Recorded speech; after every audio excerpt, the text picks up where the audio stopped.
Good evening, everybody, and welcome to J. Sevier Field here at Cedar Park High School in Austin, Texas, and Medina Valley getting ready for Game 2 of this best-of-3 series against the Cedar Park Timberwolves. Cedar Park won last night at Medina Valley. 9-4 was the final score of that ball game. They lead 1-0. Medina Valley will be trying to force a Game 3 tomorrow. That would be at 2 o'clock at New Braunfels High School, the New Braunfels Unicorns, not Canyon. And that hopefully we'll see that game. J.J. Marty will go to the hill for the Panthers tonight, hoping to force that Game 3 tomorrow. I'm Jared Lucky, along here with Garrison Garza, and we're ready to get this game going. A nice evening for a ball game. Had a pretty decent drive up here, and we're ready to get going in Game 2. Yeah, Jared, it's definitely a very beautiful day for some baseball, and it'll be definitely a very exciting game. We're excited to see J.J. on the mound, try and turn this around for the Panthers, try and force a Game 3. If you're the Panthers, you really just want to, focus on this one game tonight because you need this game in order to keep your chances alive. Well, and that's part of the reason they're going to throw Marty out there. They like to save him as a closer. He's their hardest throwing pitcher. He's very good, but you can't save him for a game that you might not get to. You got to throw him tonight. You got to force that Game 3, and then tomorrow you just do whatever you got to do to win the game. And so hopefully they'll force that Game 3, and JJ, hopefully he's sharp tonight. Yeah, definitely. You want to worry about your pitching situation tonight instead of tomorrow. You want to focus on winning this game first and worry about tomorrow when it comes. We're going to go ahead and take a quick break, and then we'll come back with the starting lineups. You're listening to Panther Baseball, brought to you by North Park Chevrolet, and we'll continue here in just a moment. Why buy a used car when you can buy a new car for less at North Park Chevrolet, San Antonio's highest-rated Chevrolet dealer? Get low posted pricing on the 2021 Equinox, posted at $19,999. The 2021 Traverse, posted at $28,999. The 2021 Silverado, posted at $30,999. Or get $17,000 off the all-electric Volt. Experience Chevrolet, the North Parkway, 10 minutes outside Loop 410 in Kestrelville, or at npchevy.com. Medina Electric Cooperative was built by this community more than 80 years ago to deliver safe, reliable, and affordable energy. We are proud to serve this community beyond the power lines. You can find us supporting your kids' Little League, sponsoring school events, hosting safety presentations, and more. We're honored to belong to this community. Keep up with Medina Electric from the power lines to the sidelines on social media or at medinaec.org. Peerless Equipment, your South Texas irrigation experts. Peerless Equipment specializes in sales and service of irrigation equipment to the agricultural and wildlife industries. This includes hose reels, big guns, pivot systems, underground pipelines, turbine well pumps, booster pumps, motors, valves, and an inventory of much more. Stop by one of their locations in Hondo and Pearsall, or give them a call at 210-434-7867. Peerless Equipment, bringing water to you.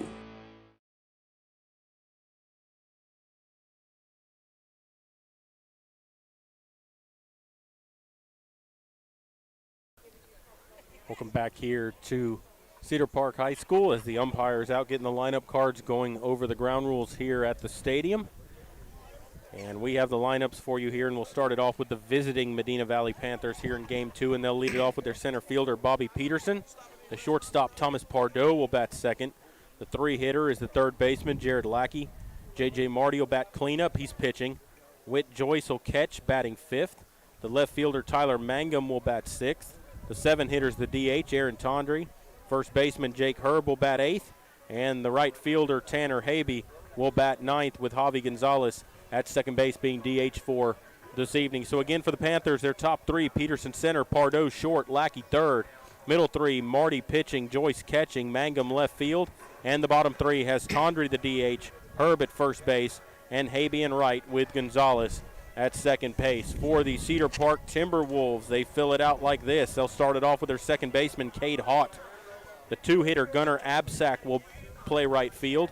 Three-hitter is the shortstop, Ryder Hernandez. Louis Alonzo will bat cleanup and play first base. The five-hitter is the left fielder, Trey Verveer. Third baseman, Julian Swift, will bat sixth. Cannon McDonald will bat seventh and play center field. The DH, Cole Kruger, will bat eighth. And the nine-hitter is Josh Brett catching, and Blake Burton will be pitching for the Timberwolves tonight being DH for. So again, for Cedar Park, their top three: Hot second, Absec right, Hernandez short. Middle three: Alonzo first, Verveer left field, Swift third. And the bottom three: McDonald center, Kruger DH, with Brett behind the plate, and Burton is on the hill for the Timberwolves. Those are the lineups, and we're about ready to get game two started here as they continue to go over the ground rules here.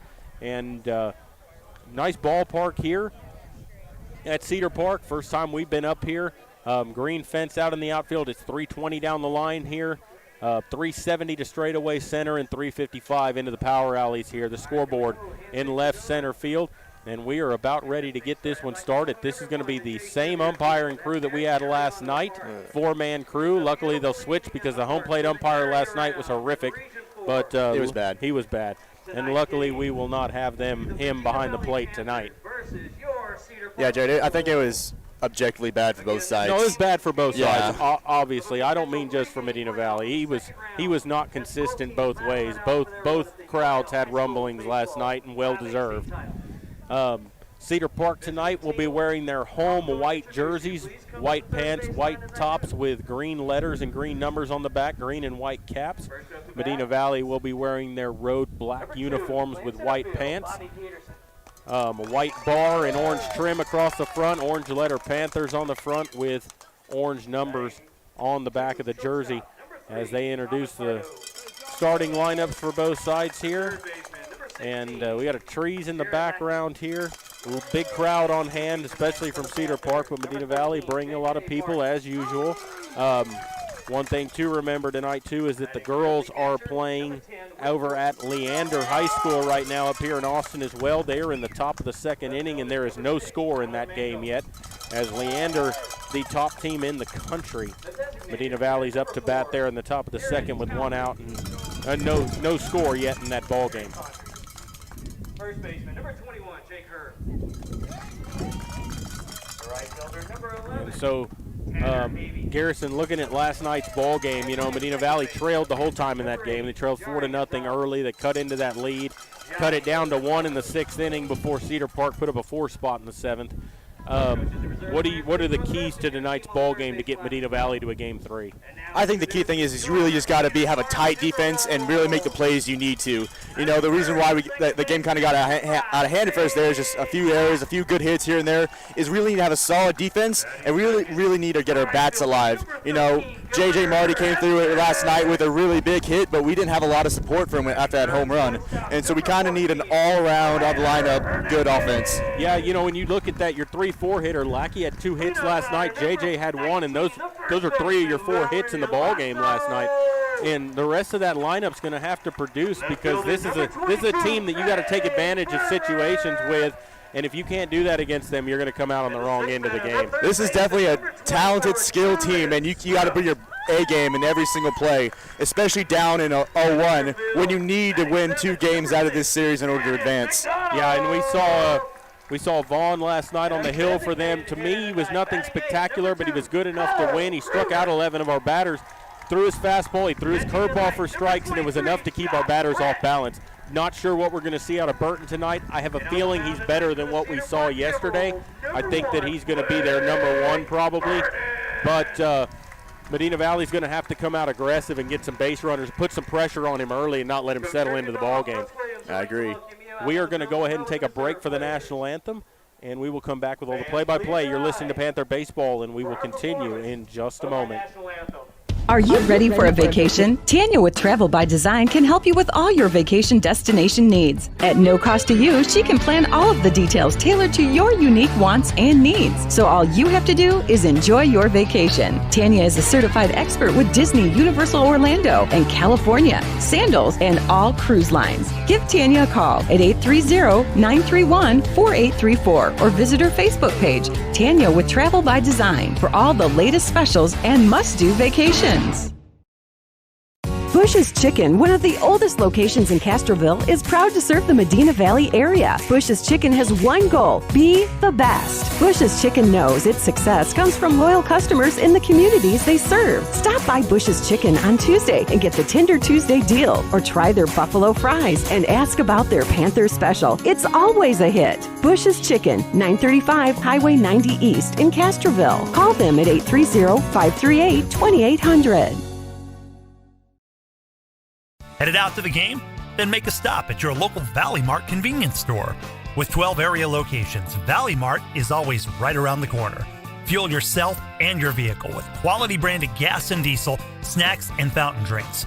Always convenient, well lit with clean restrooms. Valley Mart, family owned and operated since 1984, and a proud supporter of Medina Valley athletics and area youth sports for over 30 years.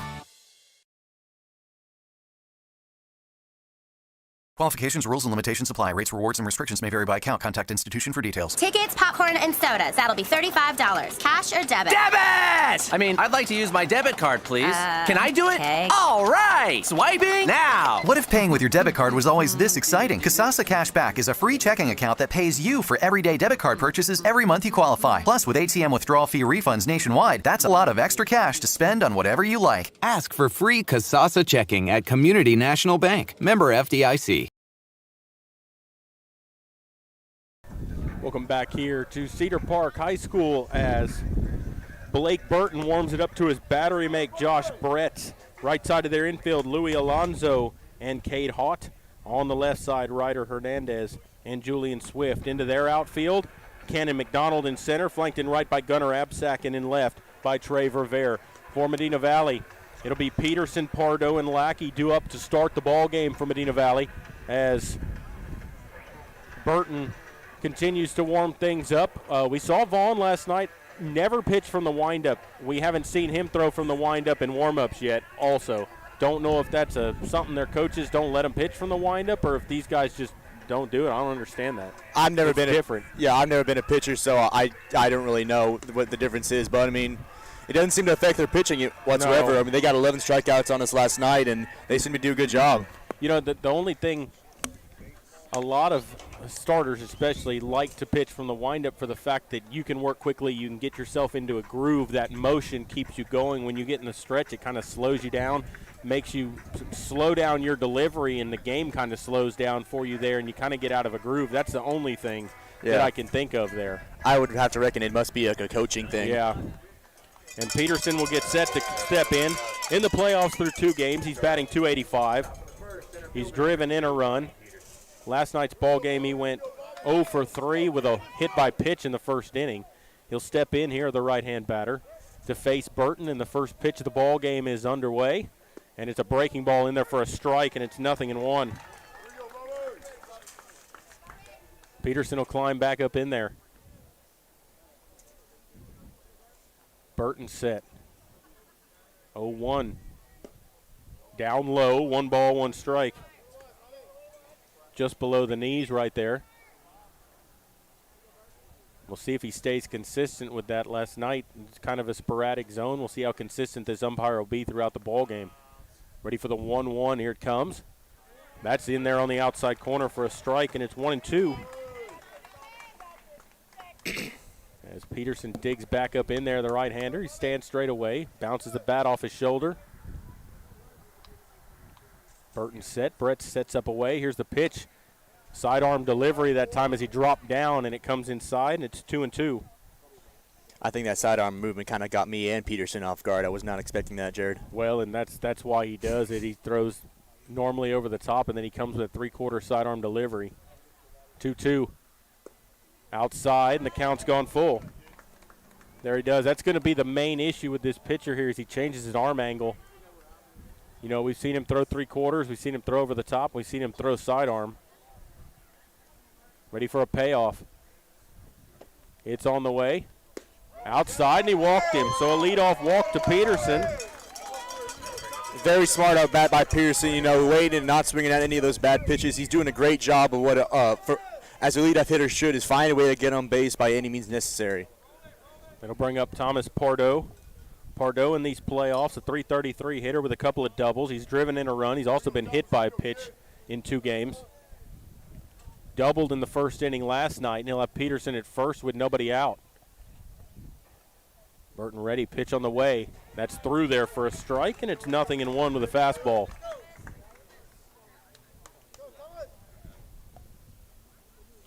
Peterson with good speed over at first base. Ready for the 0-1. Burton kicks and brings it. A curveball squirts foul into the Cedar Park dugout over there, right at the coaching staff, and it's 0-2 quickly to Pardo. Stands completely full here for the most part. Not a lot of places to sit anymore. 0-2 as Pardo stands right on top of the plate. Throw over to first. A little high as Peterson back in diving.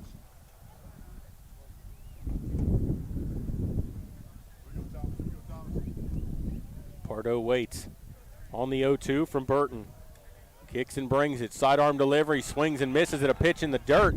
Peterson takes off to second. He's going to reach. Pardo is out because first base was occupied, but Peterson does manage to swipe second base, and he'll be over there with 1 away. I think that ball was just kind of in a hard place. I think it may have been under his foot right there, and that just was just enough in order to get Peterson to second. Good heads-up base running by Peterson. And that's what the coach is talking about here, is did Pardo kick the ball, I think is what he's asking. Cedar Park coach out talking to the home plate umpire here. I don't think he could have, Jared, if he was in the right-handed box and it ended up in the left-handed box. Yeah. It was an outside pitch. Well, and he swung at it. You know, that was that sidearm delivery again. He dropped down there. I think he fooled Thomas. That'll bring up Lackey. Lackey's been the hottest hitter in the playoffs for Medina Valley, a .666 hitter through 2 games, 3 singles, a double. He's driven in a couple of runs. He's been hit by a pitch. He had 2 hits last night. Panthers in a really good position with a runner in scoring position with one of their best hitters at the plate right now. Good opposite field hitter. And he'll bat here with 1 on and 1 out, and he takes outside for a ball. It's 1-0.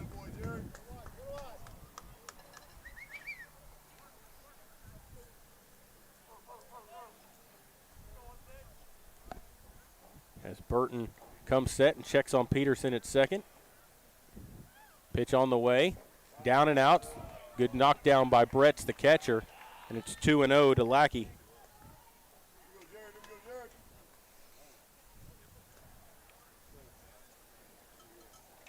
So 1 away and a runner at second.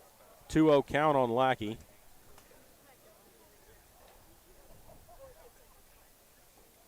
As the left-hander asks for time, home plate umpire gives it to him.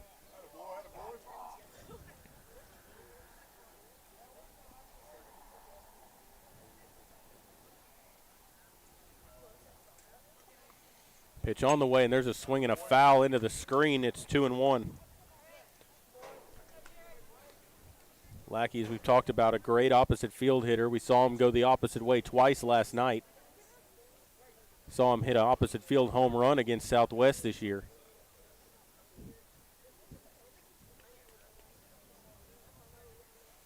The 2-1 is down and in. It's 3 balls and a strike to Lackey as Marty waits on deck.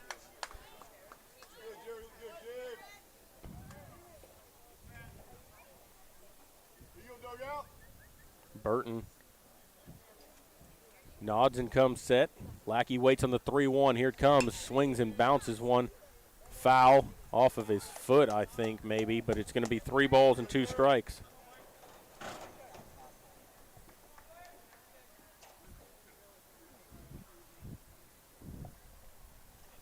I don't know. This pitcher is not better than what we saw last night. I can tell you that early in the ball game. He doesn't throw that hard. He changes his arm angle is the main issue with him. I wonder if because they have a 1-0 lead, they could save their best pitcher for tomorrow if they had to. Because there's a line drive down the right field line, but foul. Just hooked it foul. Just barely foul. Lackey's shaking his head there, but a good job on a 3-2 pitch, and we'll get another one on 3-2. That would have ended up right in the right field corner, Jared. That could have potentially been a triple right there. Yeah, and there's a lot of room in foul territory here at this ballpark. it reminds me a lot of Gerald Kemp Field with the amount of room down the lines. Ready for another payoff. It's on the way. Swing and a miss. He struck him out with a pitch over the outside corner. Back-to-back strikeouts, and there's 2 away. Yeah, Jay, what you're saying about the pitcher earlier, you know, he doesn't even have too many special things going. He's not that fast. He doesn't seem to have too much junk. But so far, our hitters can't seem to get a good piece of the ball. That'll bring up Marty. Last night he homered. 400 through 2 games, a triple, a homer. He's driven in 4 runs in the playoffs. He'll stand in with a runner at second. 2 down, and he takes a big cut but comes up empty on a curveball, and it's 0-1. Those are pitches. I mean, those are cement mixers left right over the middle of the plate. They're going to have to find a way to hit those as this ball game goes along. Oh, hopefully we can adjust as the game goes on. Ready for the 0-1.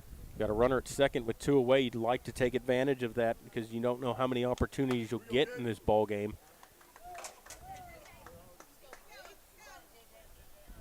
Waiting on the 0-1. Pitch on the way as he drops down and deals a breaking ball that misses inside, and it's 1 ball, 1 strike on Marty. JJ stands with his toes right on the line of that batter's box, right on top of home plate. Ready for the 1-1. Here it comes. Swings and bounces 1 to third. Third baseman up with it. Throws across to first for the out, and the side has been retired. So they get no runs on no hits, a walk, and they leave 1 on base. And so we'll go to the bottom of the first. Cedar Park just now coming into bat. No score yet in the ball game. You're listening to Panther Baseball, and we'll continue here in just a moment.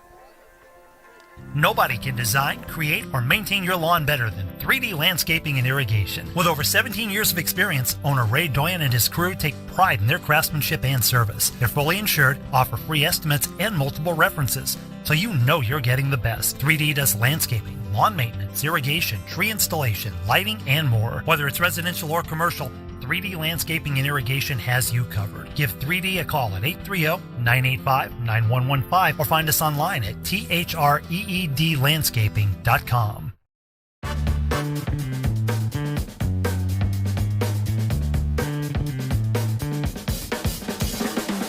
Call State Farm agent Hazel Russell in Castroville at 830-931-3441. The Medina Valley Sports Boosters are proud to support the Medina Valley Panthers. The Boosters are always looking for volunteers and new members. The MVP Boosters raise funds to support the MVISD sports and scholarship programs. Get your Panther swag at the football store located next to the concession stand. We have several items on sale. Join, volunteer, or purchase your Panther swag today at mvpboosters.com.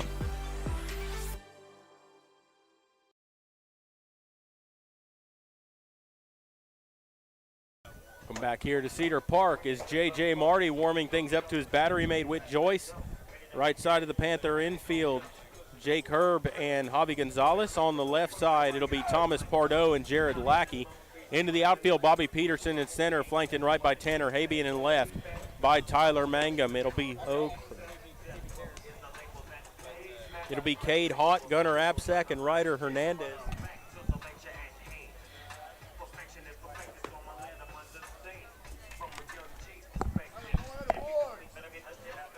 As Haught will get ready to step in. Last night's ball game, he went 1 for 3 and was hit by a pitch. He also stole a couple of bases in that ball game. Scored some runs, wreaked some havoc. Yeah, Jerry, one thing I noticed last night about Cedar Park is they were very aggressive on base running. You know, sometimes it's to their detriment, but it did help them in quite a few situations where they got some runs out of it. Yeah, they ran themselves out of 2 innings last night and had 4 outs on the base pass. As we'll see Marty ready for his first pitch to Haught on the way. A pitch high, and it's 1-0. You know, probably a little nerves to start it off. Your first, starting a playoff game here. Ready for the 1-0. And he deals that. Just missed, and it's 2-0. Pretty good pitch that time by Marty. Didn't get the call from the home plate umpire. Waiting on the 2-0. Marty into the windup. Here's the 2-0 pitch, and he bunts it up the left field line as Joyce grabs, throws, not in time, and a bunt single, and he couldn't have bunted it any better. It died right there on the grass. And so a leadoff infield single by Cade Hott. It's definitely a really good drag bunt. No one was expecting it, and it just died. It was just in a perfect place, and Witt couldn't get there in time. I mean, Witt was the only one who could make a play. He made a good throw to first, just not in time. And they get their first hit of the ball game. It'll bring up Gunnar Absack. Absack last night went 2 for 3 with a double. He drove in a couple of runs, and he walked. And the first pitch is just inside for a ball. Just like last night, home plate umpire squeezing him a little bit, not giving the corners. It's kind of hard when you got to lay it right over the middle of the plate. Hopefully the consistency's a little better. Throw over to first, not in time. Umpire last night was very inconsistent with his calls. Hopefully this will be more consistent, but we got a 1-0 to Absack. Runner at first base with nobody out. Pitch from Marty comes inside, and it's 2-0.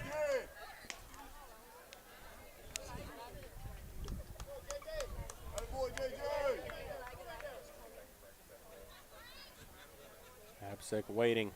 Wide open stance for the right-hander. Holds the bat on his shoulder. Here's the 2-0 and the swing and a miss for a 2-1 count.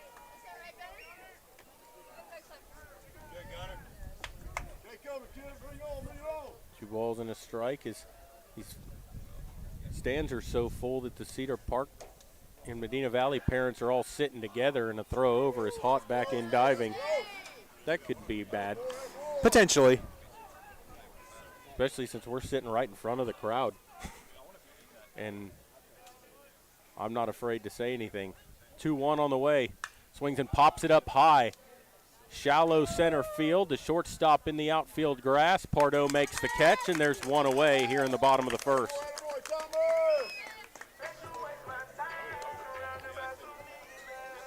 Next to the plate. That'll bring up Ryder Hernandez. Their shortstop, Hernandez, last night went 2 for 4, a couple of singles in the ball game. He'll have a runner at first with one away. Right-hand batter will stand in to face Marty. Just got his first out of the ball game. As he stares in, he comes set. Pitch on the way, breaking ball, started after it, laid off. They appeal down to first, palms down, no swing, and it's 1-0. Crowd still filing in here at the ballpark. As Hernandez waits on the 1-0. Marty's pitch on the way is swung on and fouled back into the screen, and it's a ball and a strike now on their shortstop. Definitely isn't the biggest stadium in the world, and the crowd's definitely packing it for sure. Yep. One, it's not like at Medina Valley where you can sit out in the outfield here. There's trees all along the back of the fence here. Waiting on the 1-1 as Marty comes set, checks on the runner at first. Pitch on the way. Inside a ball, and it's 2-1. Very tight strike zone. Yeah, it is.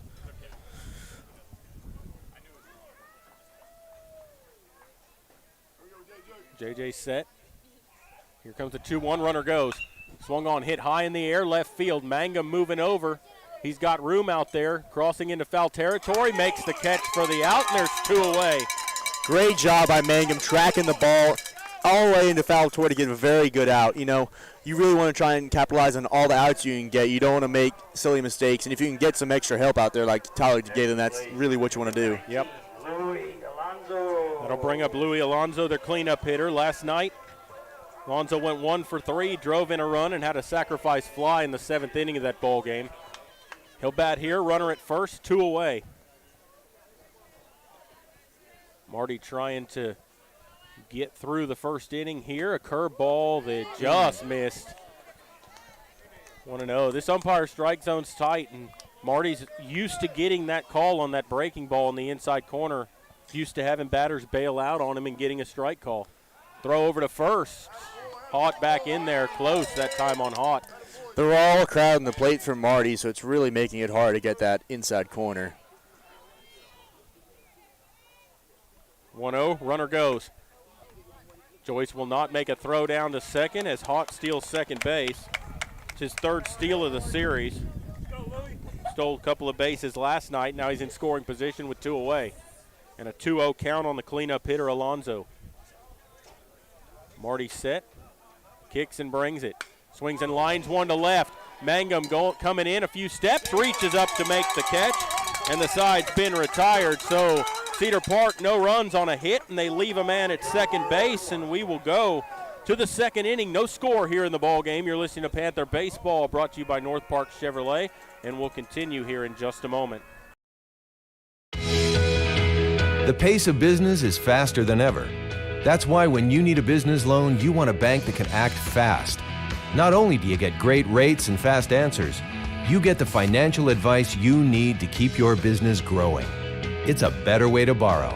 Stop by and let's talk. Come home to Castroville State Bank. Member FDIC. Visit us online at castrovillestatebank.com.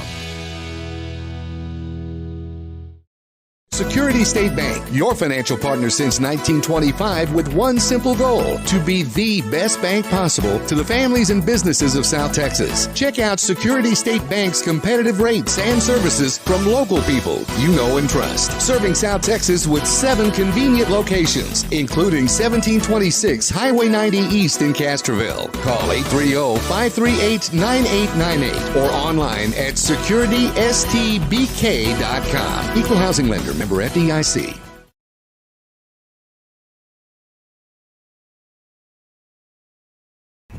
Welcome back here to Cedar Park. We're in game 2 of a best-of-3 series. No scores. We go to the second inning. Blake Burton ready to go here in the second inning. He'll face the 5, 6, 7 hitters for the Panthers. It'll be Whit Joyce, Tyler Mangum, and Aaron Tondry due up. Let's go, Blake. Joyce was a very good hitter throughout the regular season. Through 2 games in the playoffs, only batting 142 here. You need his bat to turn it around here. He's definitely a great double, extra bases hitter, so he could really be useful tonight. He led the team in triples this year. There's a swing and a pop-up foul back out of play over to the right side here, and it's 0-1 to Joyce. Not to mention, Jared, that he is the only sophomore that played on the regular season, and so definitely a lot of talent here, and a lot of good things looking forward for him in these next coming years. Yes. Very good catcher behind the plate as well. There's a breaking ball missed outside. 1 ball, 1 strike. It's a good backstop back there. He's got a great arm. You've seen him throw out a number of runners this year. Not many teams have tested his arm. You saw Hott get away with one earlier. It's a rare thing. Ready for the 1-1. Well, and nothing to take away from JJ, but he stole that on Marty because of his long delivery to the plate. Got a great jump. 2 balls and a strike to Joyce, leading off here in the top of the second. Witt with a little bit of an open stance, right-hand batter. Waits, swings and hits one high in the air to left. Left fielder going back, looking up, and that is going to be off the base of the wall. Joyce cruising into second base with a leadoff double, and the Panthers in business here in the second inning. That was almost out of here, Jared. Oh, I think it hit right in the middle section of the wall. First hit of the ball game for Medina Valley, and he's at second base with nobody out. And it brings up Mangum. Tyler in these playoffs, a 400 hitter. Tripled, he's driven in 3 runs. It all came on that triple against Edison in the first inning of that ball game. Like to see him come through here. Not to mention in this series an absolutely stellar outfield performance. Yes, he's played very well. He had an outfield assist last night, 2 of them, throwing out runners at second and at home plate. Very good. As Cedar Park, ran themselves out of some innings being very aggressive last night, and he ended up with 2 outfield assists because of it. Joyce at second, nobody out. Pitch on the way to Mangum, and he swings and hits one on the ground past the diving third baseman. It's just going to bounce away from him. Joyce will be at third base, and they'll be on the corners with nobody out. We'll see how they score that here at the ballpark, as that's a play. He dove for it. It went off his glove and kind of trickled into left field, and they do give him a hit on that. That's going to be a single for Mangum. Even if they did count that as an error, Jared, I think that's still extremely beneficial for the Panthers. We're going to take anything we can get. We want to get runs on the board. We need this game. It'll bring up Aaron Tondry. He's only had 2 plate appearances in the playoffs. He's been on base both times. He had a single against Edison. He walked last night in the ball game, which was the only walk that Vaughn issued in a complete game. As Tondry will stand in here. He was called up from the JV midway through the season, and he's played very well for the Panthers. They're on the corners with nobody out here in the top of the second. Medina Valley with the table set. Need to take advantage as that first pitch is a breaking ball through there for a strike, and it's 0-1 on Tondre.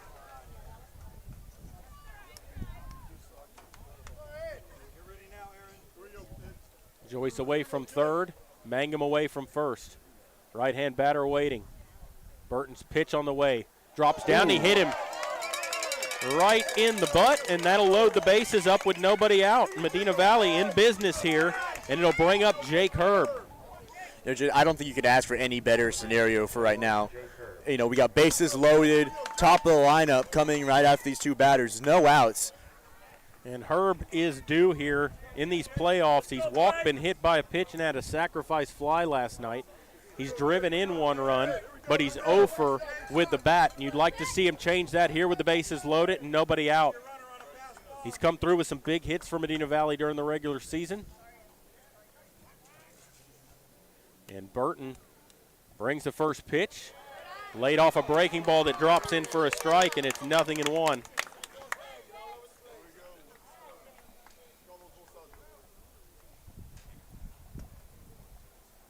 Herb holds that bat on his shoulder, bouncing it off of it. Burton comes set at the belt, checks on the runners, kicks and delivers. That pitch is low, and it's a ball and a strike. Big situation here for Medina Valley. They've not led in this series. They trailed the entire game yesterday.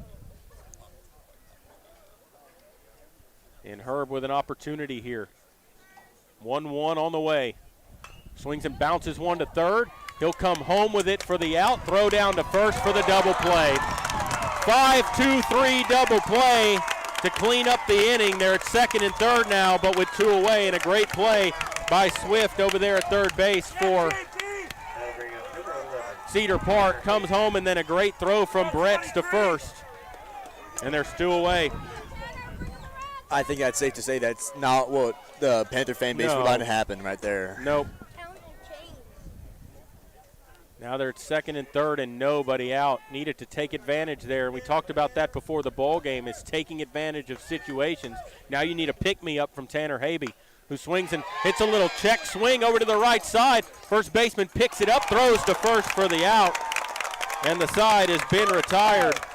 They get out of it, had the bases loaded with nobody out, and they escape out of it. A double play and then a ground out to second, and that will retire the side. The Panthers get no runs on 2 hits, and they leave 2 on base. We'll go to the bottom of the second inning. No score here at Cedar Park. You're listening to Panther Baseball, and we will continue in just a moment.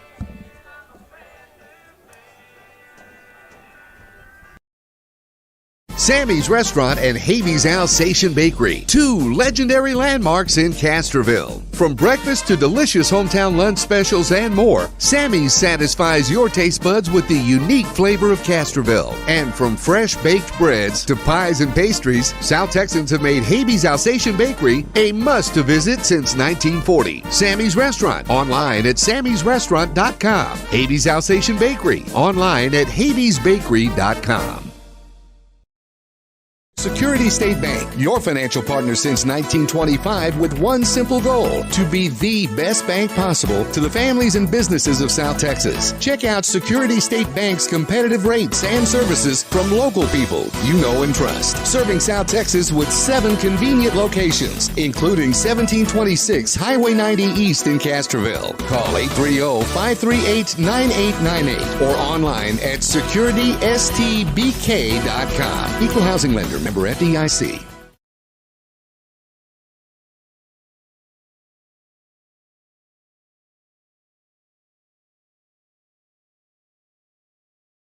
Back here at Cedar Park as we go to the bottom of the second inning. No score yet in the ball game. Medina Valley had a golden opportunity there with the bases loaded, nobody out, and Herb bounced into a double play that went 5-2-3. Erased the runner at home.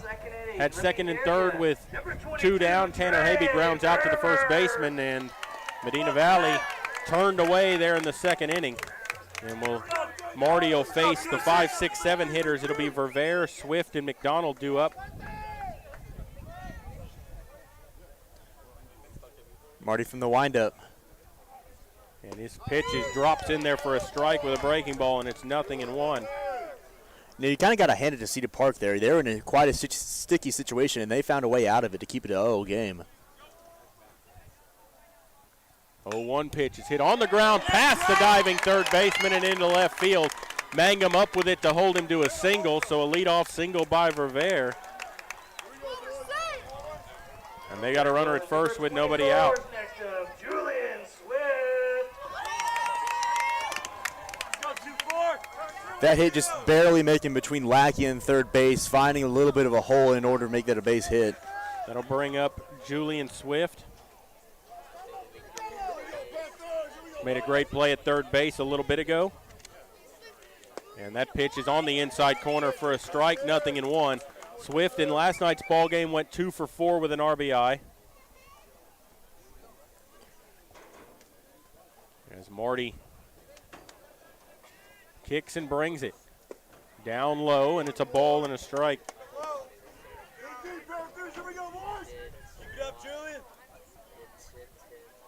1-1 here to Swift. As the right-hander waits, Marty throw over to first. Back in diving is Verveer.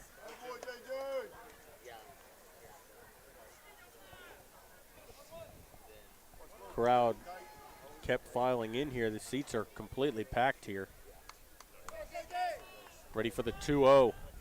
Kicks and brings it. Runner goes, and he swings and fouls it off. It'll be 2 balls and 2 strikes. Should be a ball and 2 strikes. The scoreboard says 2-1.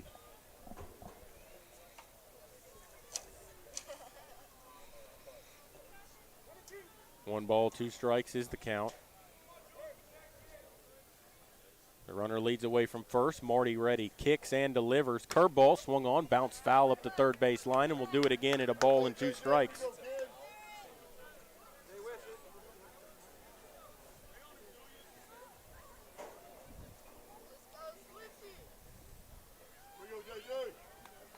They play him as an opposite field hitters. Second baseman shade it toward the bag, and that pitch is down and in a ball, and it's 2 balls, 2 strikes now on Swift. Like to have that double play ball here. As Marty set, ready for the 2-2. Kicks and brings it. Runner goes, swings and bounces one to short. That's going to keep him out of the double play. Pardo's throw across to first in time for the out, and they'll have a runner at second with 1 away. Got your double play ball, but because the runner was in motion, they stay out of it and get a runner into scoring position. I'm not sure if that was smart or luck, Jared, but it certainly worked out for Cedar Park right there.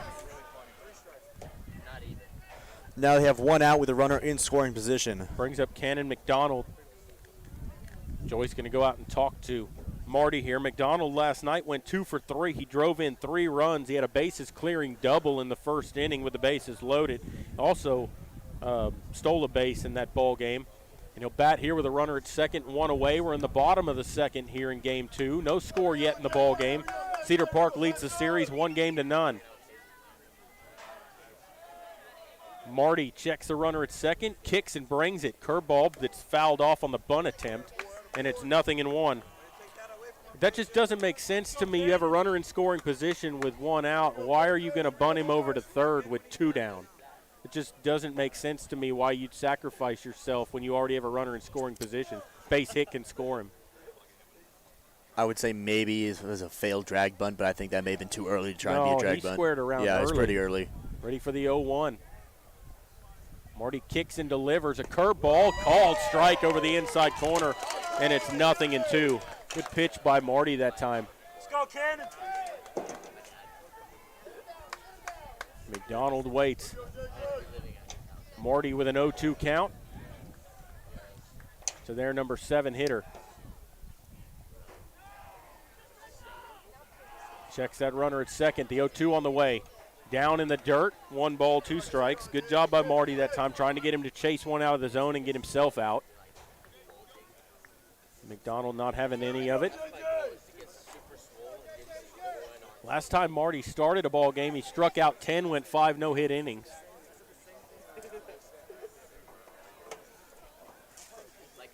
Kicks and brings the 1-2, a curveball that stays up high, and it's 2 balls and 2 strikes. Let's go, Cannon. Let's go, Pepper. Marty staring into Joyce, waiting for the sign. He has it.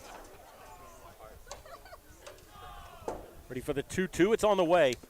Down and out, and he's falling behind now to fill the count. 3-2. He was ahead 0-2, and now he's filled it up on him as McDonald is battled back here, laying off some pitches. Managed to fill the count. Here's the 3-2, and he walked him. Was ahead 0-2, and he loses him to a walk. Number 2. It'll bring up Cole Kruger. He had a pinch hit single last night in the ball game. Coach Tripp calling time to go talk to his pitcher. Yep. They're going to, they want the whole infield in here. I think they're more talking, I think he wants to settle JJ down, but they're talking about what they want to do here. Defensively, the main thing you can do here is get a double play ball and get yourself out of the inning. That would be tailor-made for Medina Valley right now. But Marty, the bad thing there, he had him 0-2 and then he threw him 4 straight balls. I mean, you got to challenge him, make him put the ball in play. You're got his number 7 hitter up there. Kruger saw one pitch last night here. The player coming up to bat in a pinch hit roll, and he lined it into right for a base hit. He got that 7th inning started for them.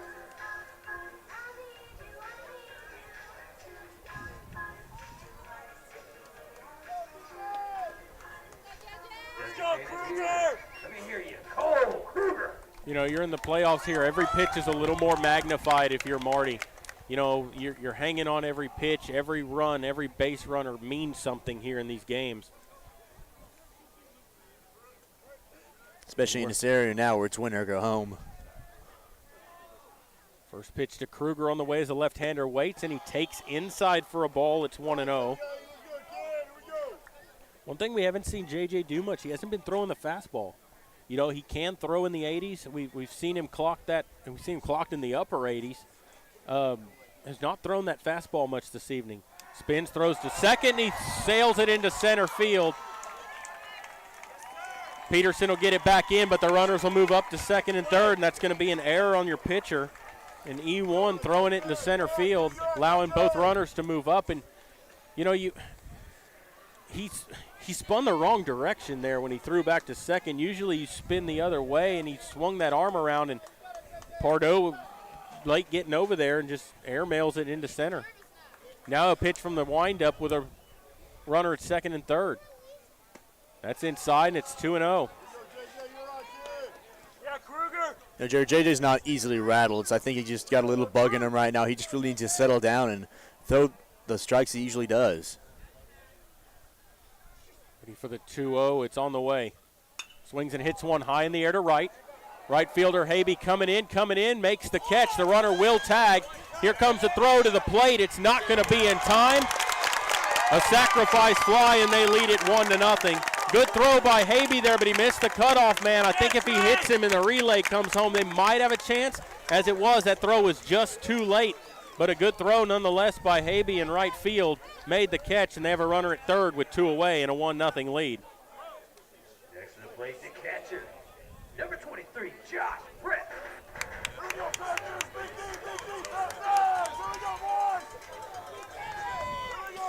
Jerry, they only have a 1-0 lead. The Panthers really need to settle down and stop this bleeding. This game can, they really need to get control of the defense. This is Josh Bretz. Did not have a plate appearance in last night's ball game, and he swings and fouls one back to the screen. It's 0-1. He caught last night but was DH'd for. And as Garrison said, need to stop the bleeding. Got to get out of this with only the 1 run scored. You need to strand that runner down at third. Marty from the windup with a runner at third base. Here's the 0-1 on the way, and that's high, a ball. 1 ball and a strike to Bretz.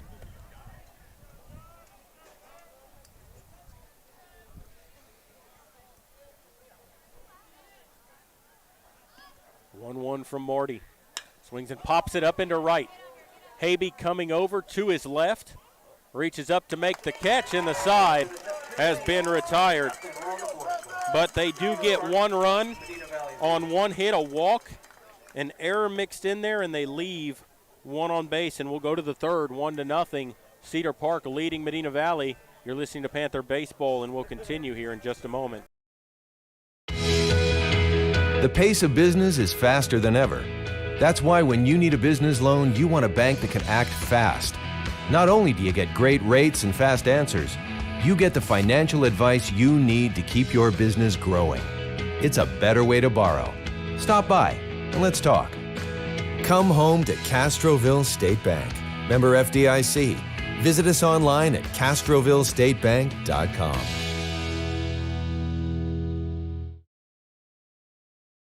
The Medina Valley Sports Boosters are proud to support the Medina Valley Panthers. The Boosters are always looking for volunteers and new members. The MVP Boosters raise funds to support the MVISD sports and scholarship programs. Get your Panther swag at the football store located next to the concession stand. We have several items on sale.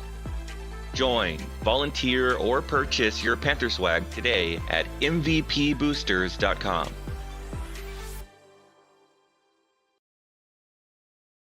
Back here at Cedar Park as we go to the third inning, a 1-0 lead for Cedar Park here.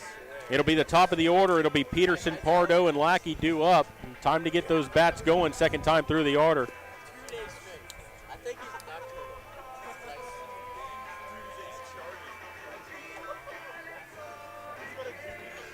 Update over at Leander in game one of that best-of-3 series in the softball. They are in the top of the fifth inning. 2-0 Leander leading, but Medina Valley with runners at first and second with one away. That's game one. Game two of that series will be at 5 o'clock at Medina Valley tomorrow. Game three would be 30 minutes following that if necessary. So Peterson will stand in. He walked his only time in. He was left at second base. Managed to swipe second. Starting off at the top of the lineup once again. Burton going through the lineup for the second time. Here's his pitch, and he takes a ball outside. Burton doing well on pitch count. That was only his 30th pitch of the ball game.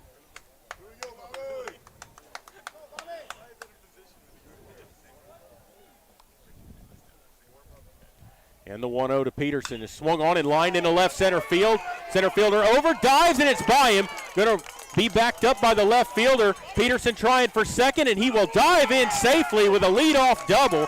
So Bobby Peterson aboard. Great hit by Peterson right in between the left field center gap.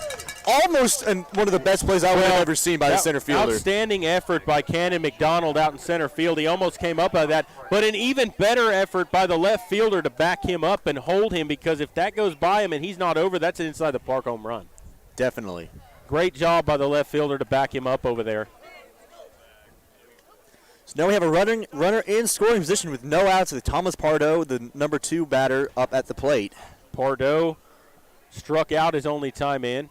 Squares to bunt and bunts it in front of the plate. They're going to go down to third. The dive is safe. Everybody's safe as Peterson beats the dive in under the tag of Swift. At first base is Pardo, and they're on the corners with nobody out. Definitely a gutsy call by the catcher, trying to get him out by third, but that's exactly why we have Peterson in the front of the lineup. You know, he's a really fast kid, smart base runner, gets to third, and now we have runners on the corners. So you're going to come out and talk to him now.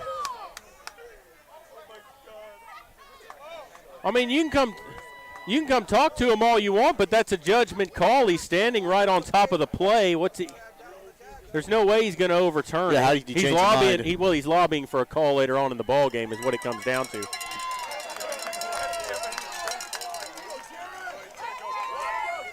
Third hit of the ball game for the Panthers, and it'll bring up Jared Lackey, who struck out his only time in.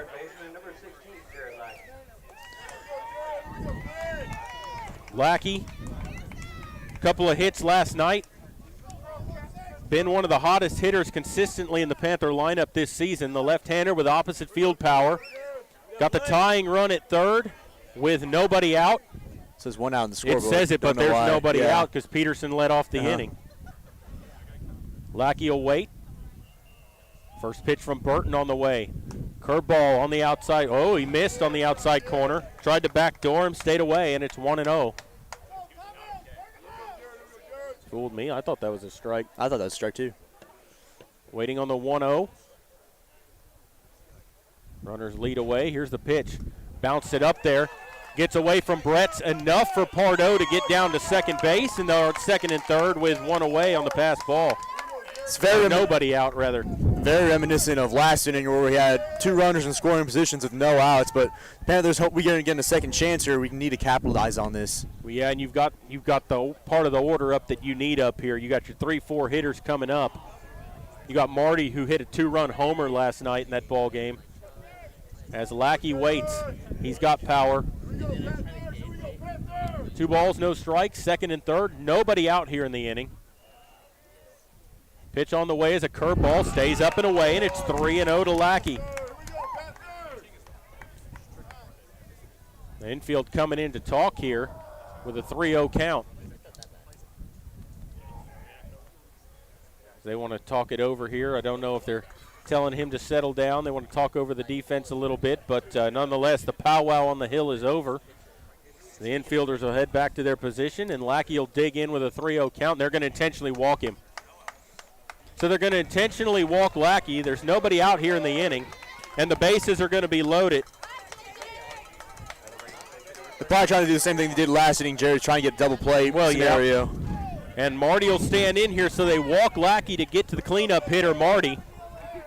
JJ, the senior, had that error in the top of the inning that ultimately allowed that run to score. He's got a chance to get a pick-me-up here for himself and make up for that.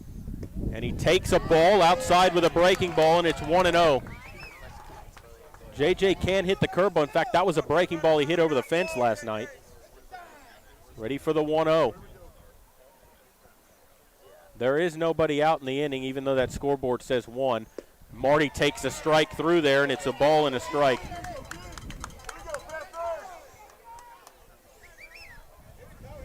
Bases loaded. Nobody out here. Second time this ball game they've had it, got nothing in the second. 1-1. Called strike over the outside corner, and it's 1-2.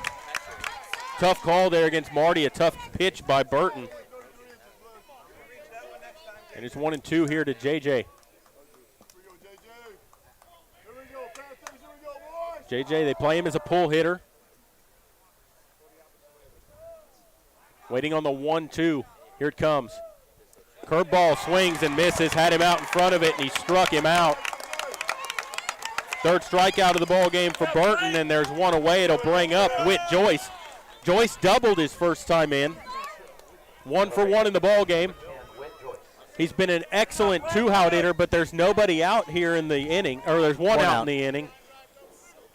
Even though he's one of the best extra bases hitters we have, we really don't need that right now. We just need one good placed base hit just to tie it up right now. He takes outside a ball. Bases loaded, 1 out here in the top of the third.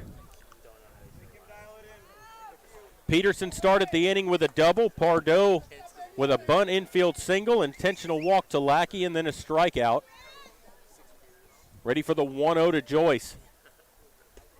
Takes outside, 2-0. If you're Whit here, you really want to wait on your pitch. You don't want to hit a dink to potentially have a double play and end the inning here. No, especially with 2-0 here. You got a hitter's count. You need to wait for something that you like. Get something to drive. At the very least, have a sac fly out of it. Ready for the 2-0. It's on the way. Outside, and it's 3-0. 3-0 with the bases loaded. You got to take all the way. You got to take. Weight. You can't risk a 3-0 pitch and hit a double play. And if you do swing at it, it better leave the yard or pretty close. Waiting on the 3-0. Pitch on the way, and he walked him. An RBI for Joyce, and the ball game's tied at 1. And that will score a run for the Panthers for a 1-1 game in the top of the third with 1 out. Bases still loaded with Tyler Mangum up at the plate. And Mangum singled his only time in, and we're going to get a mound visit here now. And they need to settle him down here. You know, he's walked 3 in the ball game. 1 was intentional. But he had fallen behind 3-0 to Lackey before they walked him. You're going to have Mangum at the plate here. Medina Valley with an opportunity to bust this game open here and put some distance between them and Cedar Park. They have not led in the series.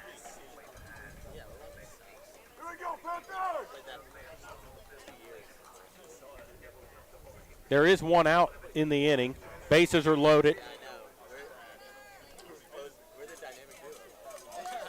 Let's go, JB! Mangum singled his only time in. He's 1 for 1 in the ball game.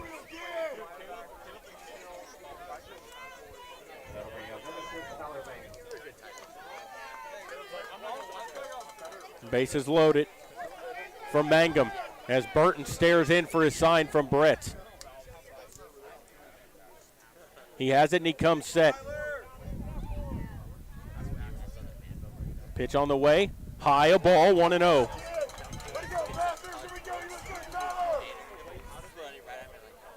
Mangum ahead in the count. You got Burton on the rope here. You got to deal that knockout punch. 1-0. Swings and hits it high in the air to left. Not very deep. Left fielder in. Makes the catch. Pardo will not be able to tag and come home as Mangum flies out to left, and the bases are still loaded with 1 away, or 2 away now.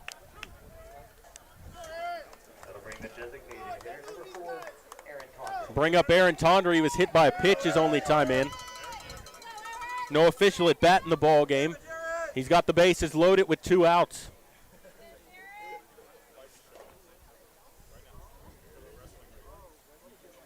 Aaron waits. Pitch from Burton. Down in the dirt. It gets away from Bretz, and Pardo will score on the wild pitch. All the runners will move up 90 feet, and it's 2-1 Medina Valley.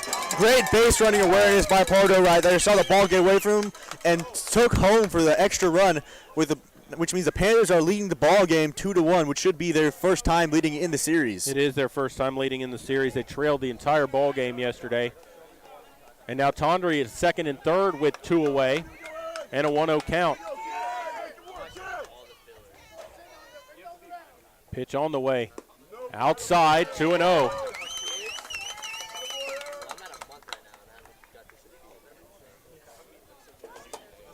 Let's keep it going here.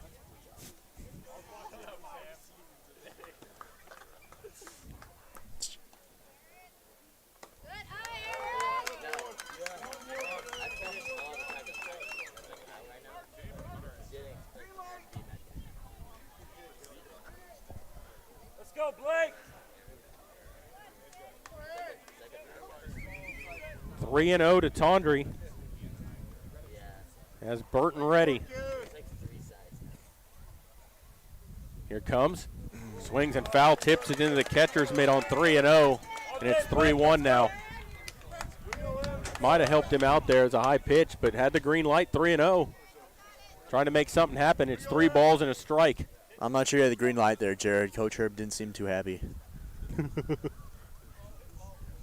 3-1, and he swings and lines it. Fair ball. No, they're going to say foul. It hit the umpire, and they call it foul. I thought that hit in fair territory. I disagree. That should have been a fair ball. You're right. I think maybe he wouldn't got hit. I bet you'd call that fair. That was close. I mean, that was right there on the chalk. And it's going to be a 3-2 count on Tondre. He laced that down the left field line. That'd have been in the corner. It'd have been 2 runs, and he'd be standing on second. At least. Would not be surprised that they left a mark on the umpire. Oh, yeah, it left a good one. It got him on the forearm. I do believe that's the home plate umpire from last night. It was. And a payoff pitch upcoming now to Tondre. Burton's 3-2 on the way. Swings and bounces one to the right side. It's going to get into right field for a base hit. An RBI single for Tondre. They wave the trailer, and he's going to be out at the plate. And I like the call by Herb that time, but he slid head first into the catcher's knees that time, and he is not slow to get up here. So they do get a run. It's an RBI single for Tondre, and then the out at the plate goes 9-4-2 for the putout. But the Panthers take a 3-1 lead here.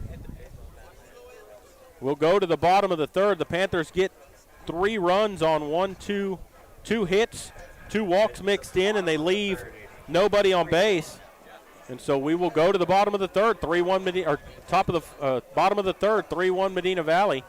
You're listening to Panther Baseball, and we'll continue in just a moment.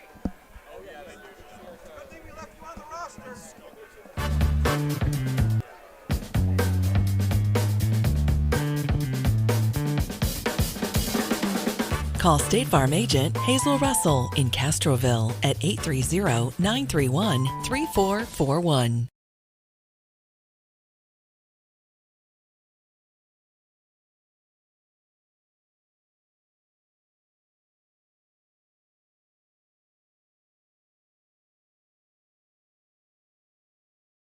Nobody can design, create, or maintain your lawn better than 3D Landscaping and Irrigation. With over 17 years of experience, owner Ray Doyen and his crew take pride in their craftsmanship and service. They're fully insured, offer free estimates and multiple references, so you know you're getting the best. 3D does landscaping, lawn maintenance, irrigation, tree installation, lighting, and more. Whether it's residential or commercial, 3D Landscaping and Irrigation has you covered. Give 3D a call at 830-985-9115 or find us online at threedlandscaping.com.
Ready for the 0-2.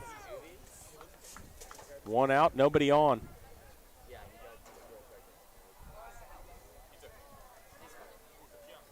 Marty's pitch is swung on and lined off the glove of Lackey and into left field.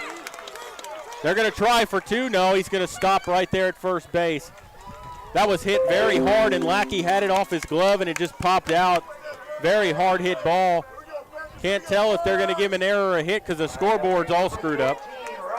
I don't know if you can. That was such a hard hit ball, and I mean, maybe technically, but that was a difficult play to make. If he would have made that, that would have been a great play for sure.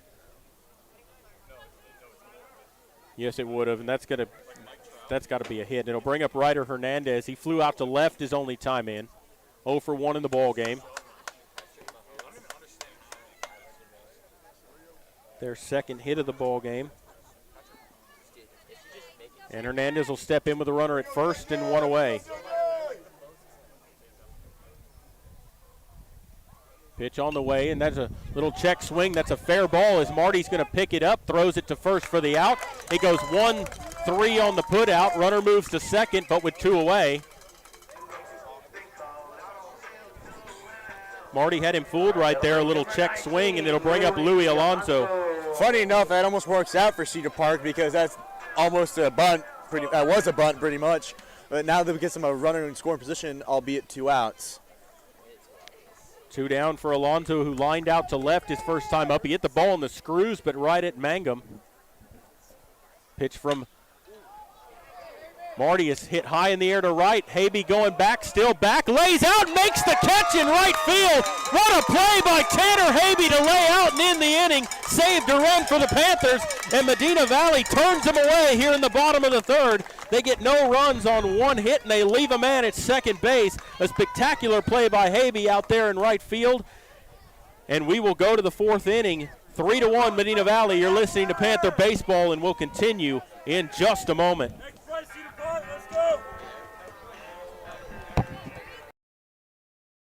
Qualifications, rules, and limitations apply. Rates, rewards, and restrictions may vary by account. Contact institution for details. Tickets, popcorn, and sodas. That'll be $35. Cash or debit? Debit! I'd like to use my debit card, please.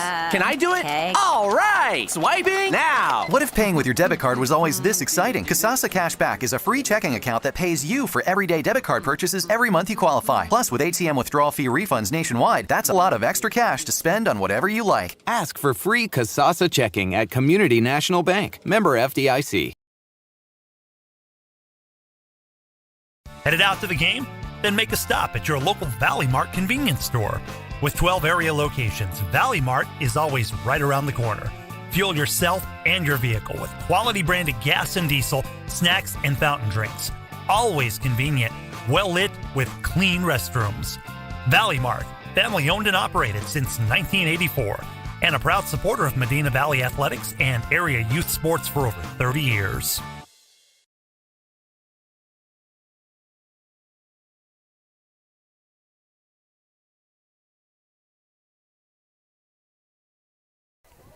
Back here in Cedar Park as we go to the top of the 4th, a 3-1 score. Medina Valley leading game 2 of this best-of-3 series. And we just saw an outstanding play by Tanner Habe to keep this a 3-1 ball game. That ball slicing away from him and right, and he laid out at the wall to make the catch, extend it, and Burton bounces the first pitch to Herb in there, and it's 1-0. Jake Herb bounced into a double play his only time up. 0 for 1 in the ball game. Leading off here in the 4th.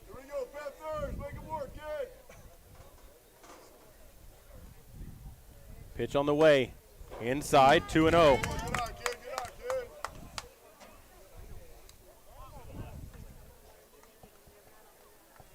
That was one of those plays that'll get you going. That's a game saver right there. That was I'm almost speechless. That was such a good play. There's a swing and a foul straight back into the screen. It's 2-1. An amazing play out there in right field, and Cedar Park crowd was ready to go just explode because you thought that was going to drop, and next thing he laid out and just took the air out of him. That's ESPN top 10 for sure. Yeah, for sure. That was an outstanding play. 2-1 on the way. And Herb lets it go outside, 3-1.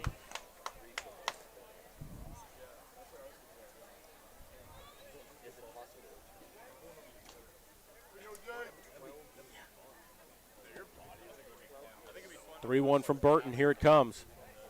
Down he walked him. So a leadoff walk to Herb.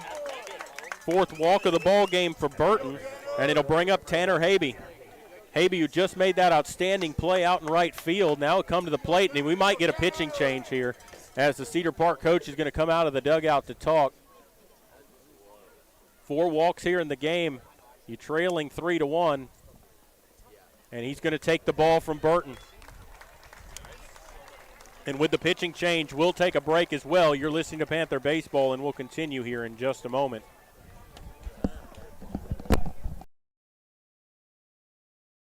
Bush's Chicken, one of the oldest locations in Castroville, is proud to serve the Medina Valley area. Bush's Chicken has one goal: be the best. Bush's Chicken knows its success comes from loyal customers in the communities they serve. Stop by Bush's Chicken on Tuesday and get the Tender Tuesday deal, or try their buffalo fries and ask about their Panther special. It's always a hit. Bush's Chicken, 935 Highway 90 East in Castroville. Call them at 830-538-2800. Are you ready for a vacation? Tanya with Travel by Design can help you with all your vacation destination needs. At no cost to you, she can plan all of the details tailored to your unique wants and needs. So all you have to do is enjoy your vacation. Tanya is a certified expert with Disney, Universal Orlando, and California, Sandals, and all cruise lines. Give Tanya a call at 830-931-4834 or visit her Facebook page, Tanya with Travel by Design, for all the latest specials and must-do vacations. Peerless Equipment, your South Texas irrigation experts. Peerless Equipment specializes in sales and service of irrigation equipment to the agricultural and wildlife industries. This includes hose reels, big guns, pivot systems, underground pipelines, turbine well pumps, booster pumps, motors, valves, and an inventory of much more. Stop by one of their locations in Hondo and Pearsall or give them a call at 210-434-7867. Peerless Equipment, bringing water to you. Back here at Cedar Park, new pitcher to tell you about, number 12, Hunter Hewitt. There's a straight switch in the pitch position as Burton goes out of the ball game. Hewitt comes in from the bench.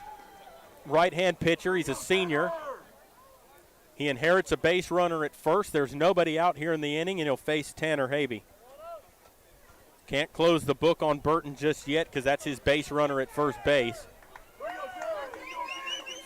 And Tanner will stand in, just made that outstanding play in right. And that first pitch is down a ball. Hewitt with a little more velocity from what we just saw out of Burton. And that first pitch, that missed just low. Hewitt comes set, kind of a weird stretch delivery.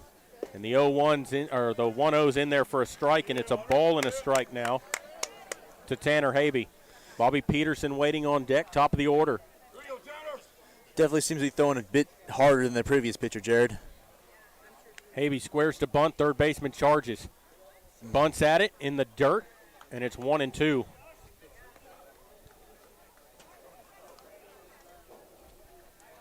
One ball, two strikes here as Habe bunts through it. Ready for the 1-2. Hewitt's pitch on the way. Curveball, called strike three. First strikeout of the ball game for Hewitt. He comes in and catches Habe looking, and it'll bring up Bobby Peterson. Peterson in the ball game has walked and doubled. Also scored a run.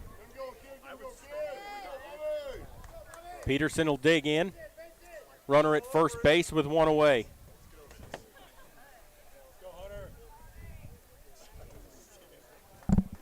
Right-hand batter against the right-hand pitcher, Hewitt. Here it comes, and that pitch is high, a ball, 1-0.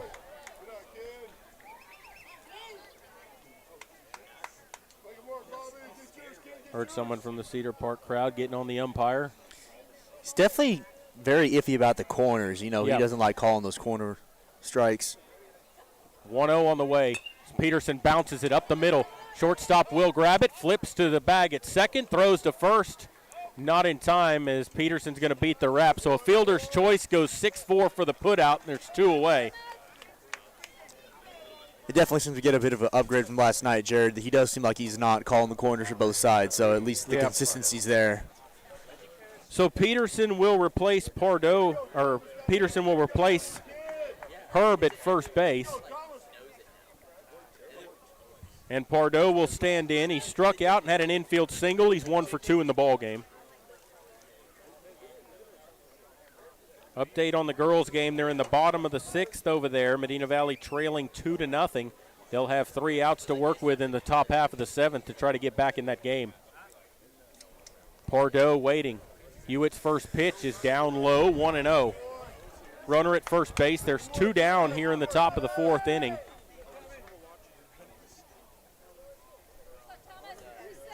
As the right-hander will dig back in.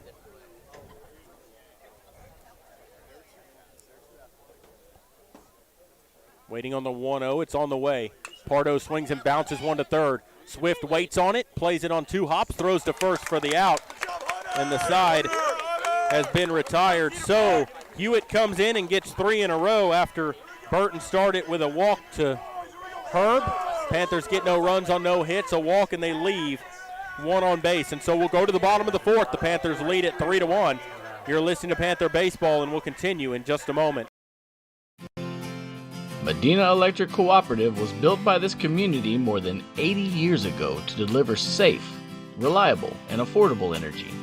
We are proud to serve this community beyond the power lines. You can find us supporting your kids' Little League, sponsoring school events, hosting safety presentations, and more. We're honored to belong to this community. Keep up with Medina Electric from the power lines to the sidelines on social media or at medinaec.org. Why buy a used car when you can buy a new car for less at North Park Chevrolet, San Antonio's highest-rated Chevrolet dealer? Get low posted pricing on the 2021 Equinox, posted at $19,999. The 2021 Traverse, posted at $28,999. The 2021 Silverado, posted at $30,999. Or get $17,000 off the all-electric Volt. Experience Chevrolet, the North Parkway, 10 minutes outside Loop 410 in Castroville, or at npchevy.com.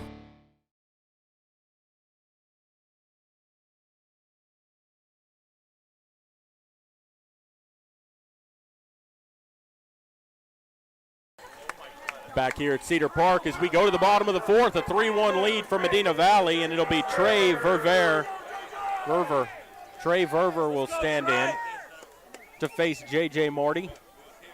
First pitch of the inning on the way is inside for a ball. It's 1-0.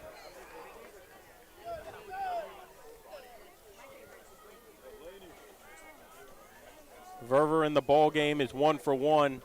He singled his only time in. Also scored a run. Pitch from Marty is down low in the dirt. 2-0.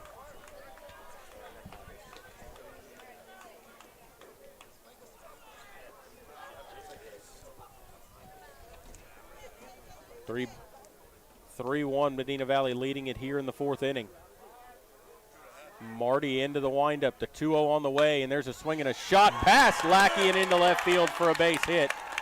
Just didn't get his glove down in time to make that play, and there's a leadoff single for Verver.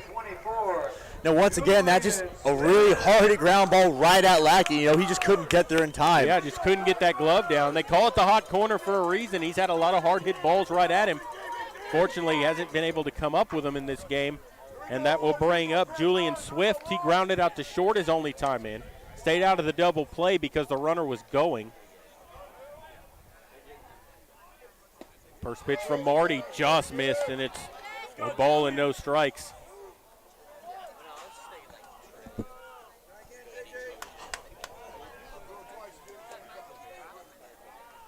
JJ comes set. Pitch on the way. Line drive into left field for a base hit.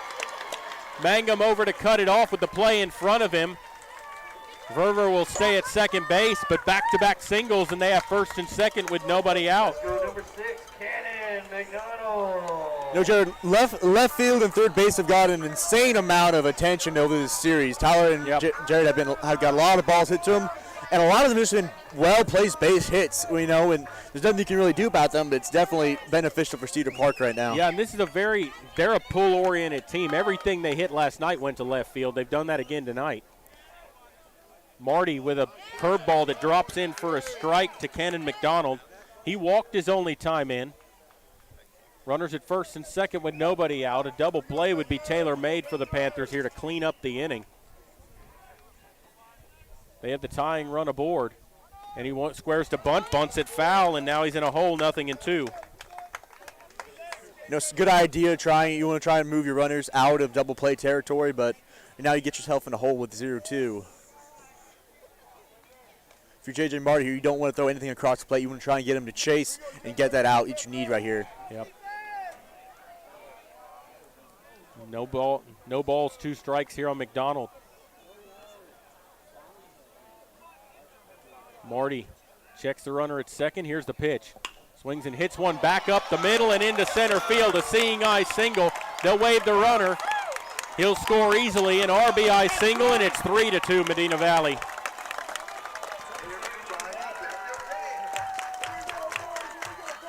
That was well placed. well placed. That's the thing about Cedar Park is all their hits have been very well placed. You know, they haven't really hit too many deep shots. They're all just been well placed, well hit base hits. Just unfortunate for the Panthers. Now they're in they've get another run, so it's a 3-2 ball game. Tying run at second. Runners at first and second. Still nobody out, and it brings up Cole Kruger. He had a sacrifice fly his only time in. He drove in a run. He takes down and in a ball. Kruger's 1 for 1 in the series. Had a pinch hit single last night, and then he had a sacrifice fly earlier in this ball game. And Coach Garza is going to come out to talk to JJ here after allowing 3 straight singles to start the inning. 2 of them hit well. That last one just right back up the middle, and a little seeing eye single right back up the pipe, and well placed, and they got a run out of it.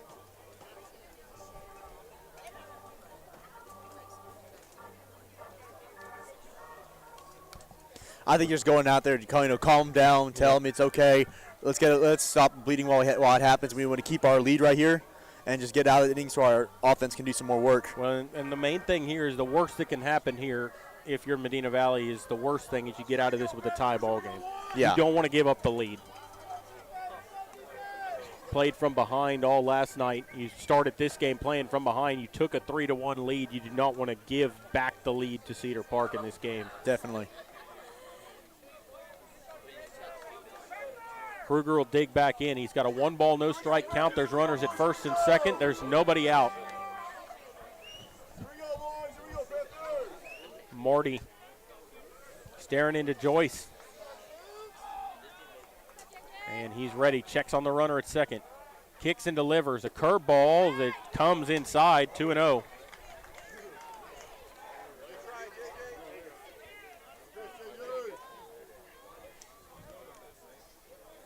Two and 0.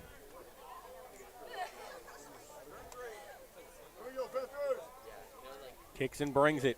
Swing and a miss at a fastball in the outside corner, and it's 2 balls and a strike now on Kruger. Let's go, Cole. Here we go, JJ. Marty waiting, staring in, getting his sign, ready with the 2-1. Pitch on the way is a swing and a foul up to the Cedar Park dugout on a curveball, and it's 2-2. So 2 balls, 2 strikes.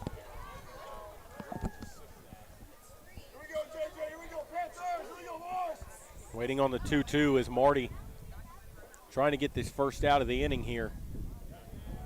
3 straight singles to start the inning. That's upstairs, and the count's full, 3-2. Like he tried to overthrow that a little bit and just left it up. Trying to dig deep and find a little extra there on that high fastball. Big batter for Marty here. You really want to get this out so you don't load the bases and you get a final out. You actually get it out on the board. 3-2 on the way. Swings and just got a piece of it to stay alive. Fouls it to the screen, and it's 3-2. Big guts there by Marty to throw a breaking ball on the 3-2 count. Josh Brett's waiting on deck. Got your 8 and 9 hitters up to the plate right here. You need to get these guys before you turn that lineup over. And the Cedar Park coach coming down to talk. They're going to get a runner in number 10, Kevin Muir. He's going to come in to run for Julian Swift. Third baseman. Yep. Is that a pinch runner? Yeah, you can't courtesy run for him. It's there. I'm sure that he can be reinserted in the ball game somehow with the rules. I mean, if this was regular baseball, no. But ready for a payoff. Unless he's going to pitch, and they're going to warm him up. Ready for the payoff. Marty spins and looks the runner back to second. Nobody covering the bag.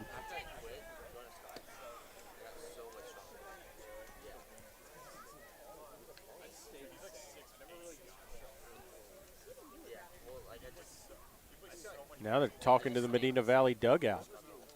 Not the dugout, the fans? Yeah, I don't know what they're doing. I don't even recognize those as Medina Valley fans. No. And I think that's what he's telling him is y'all got to go back down. He just pointed down to the other side of the field.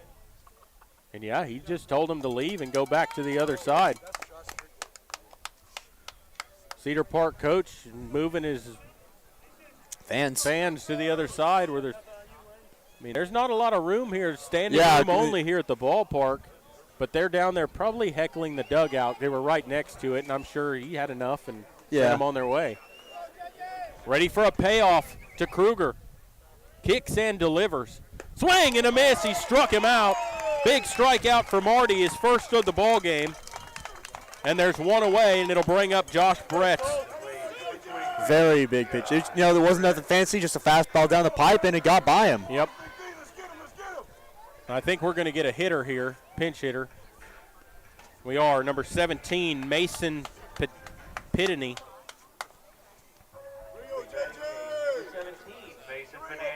Pedani. Mason Pedani will come in to hit. This will be his first plate appearance in the series. He's going to be a left-handed hitter, and he's going to have runners at first and second with one away. I'm interested in what the motives are for this substitution right here. I don't know if it's just a – Well, so Brett's was 0 for 1. He did not bat last night. He was DH for the entire game. So maybe just trying to give a different look here for Marty with a left-handed batter at the plate, someone who hasn't seen him before. Runners at first and second with one away. And Pedani will stand in. Marty checks on the runner. His first pitch of the at-bat is outside of ball, 1-0. Pretty good pitch, didn't get the call.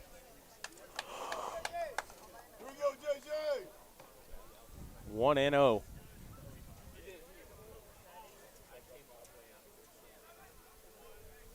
JJ's pitch outside, 2-0. Okay, Mason. Let's go, Mason. So 2 balls and no strikes to Pedani as he waits. Marty behind in the count. 2-0 on the way. Curveball swung on and fouled at the feet of the catcher, and it's 2-1. Let's go, Mason.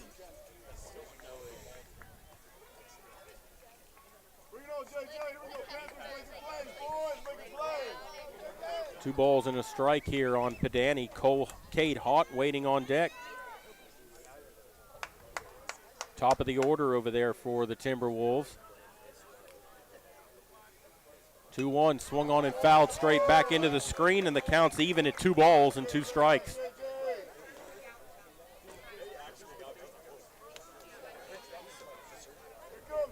Count even to Pedani. Runners will lead away from first and second.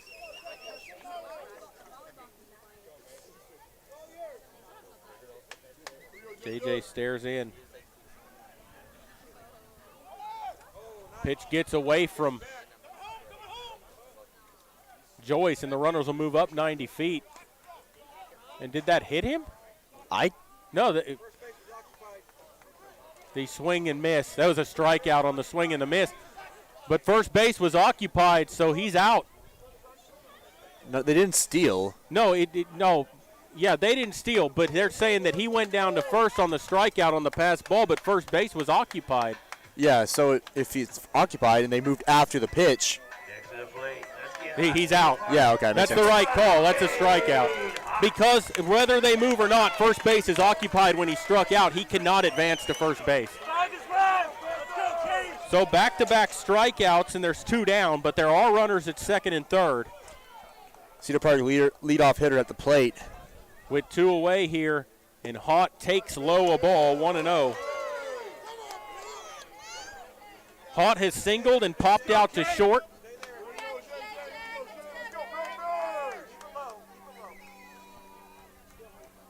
Ready for the 1-0, here it comes. Curveball drops in there for a strike, and it's 1-1. Both crowds all over the umpire here. Can't seem to get it right either way. Marty from the windup with runners at second and third. Ready for the 1-1 to Haught. Here it comes. Up and out of there. 2 balls and a strike.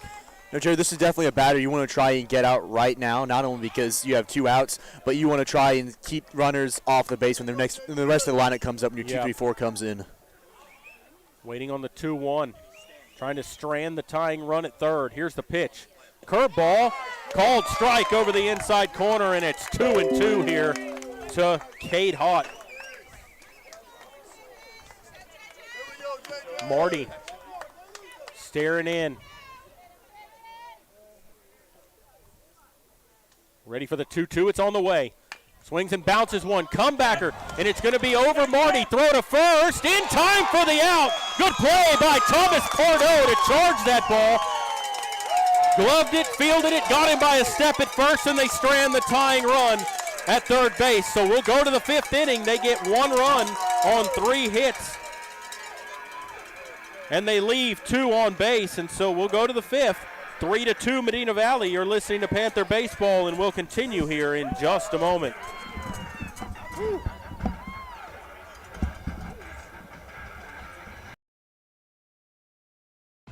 The Medina Valley Sports Boosters are proud to support the Medina Valley Panthers. The Boosters are always looking for volunteers and new members. The MVP Boosters raise funds to support the MVISD sports and scholarship programs. Get your Panther swag at the football store located next to the concession stand. We have several items on sale. Join, volunteer, or purchase your Panther swag today at mvpboosters.com.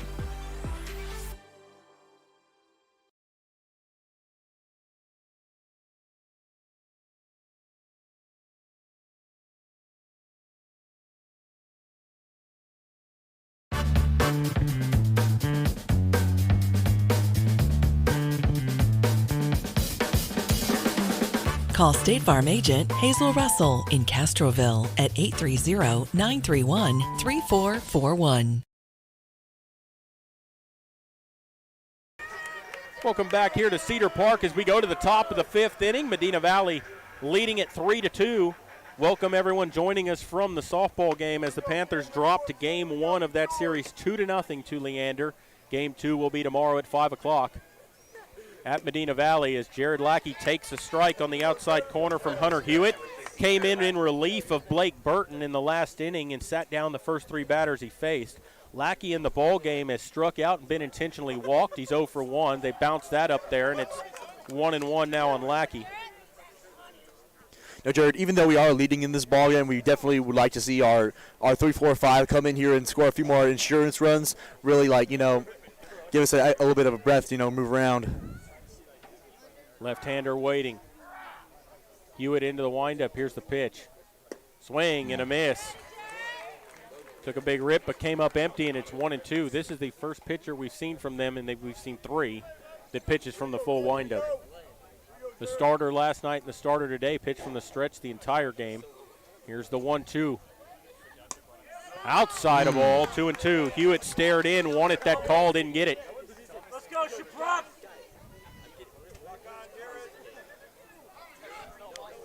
Lackey waiting. 2-2 from Hewitt. It's on the way. Swings and bounces one to second. Second baseman up with it. Throws on to first for the out, and there's 1 away here in the top of the 5th.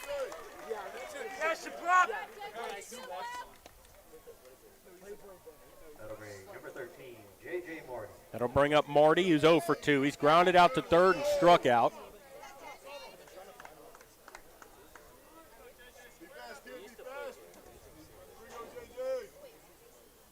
Like to try to play add-on here with some insurance runs. We're in the 5th inning. Here's the pitch. Swing and a miss. Took a big hack at a fastball and came up empty, and it's 0-1. I think it's a bit different because the previous pitcher was, we're throwing this new pitcher's throwing a lot faster than the previous, so it's probably throwing them off. Pitch on the way. Swings and pops it up in foul territory. Right side. First baseman giving chase over his shoulder. Not going to be able to make the catch. Had a long run down there into the corner, and it falls for just a noisy strike, and it's 0-2. Like Garrison said, this pitcher throws harder than Burton did. Burton threw a lot of junk in that, a lot of curveball sliders, dropped down with his delivery through three-quarters sidearm motion. Hewitt, he throws all one delivery, but he throws hard, and he's got a pretty good breaking ball to go with it. He's ready for the 0-2. On the way to Marty. Outside of ball. Good job by JJ to take that pitch, and it's 1-2.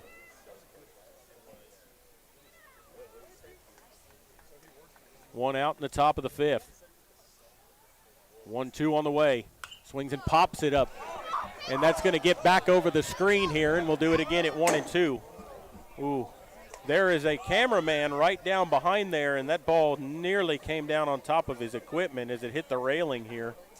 That was almost a very expensive foul ball right there. Yeah, for sure. Ready for the 1-2.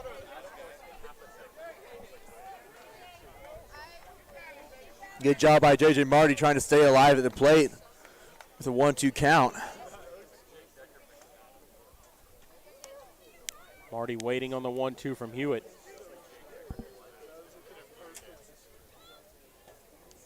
Pitch on the way. Up high, 2-2. Let's go, Hunter. Marty batting, Joyce on deck. Nobody on, one out. Here's the 2-2 on the way. Swings and lines one down the left field line. Left fielder over, and that's going to get down and one hop up against the wall. Marty's on his way to second. He will cruise in with a one-out double off of Hewitt. Nice hit by Marty there, and there's a runner at second with one away.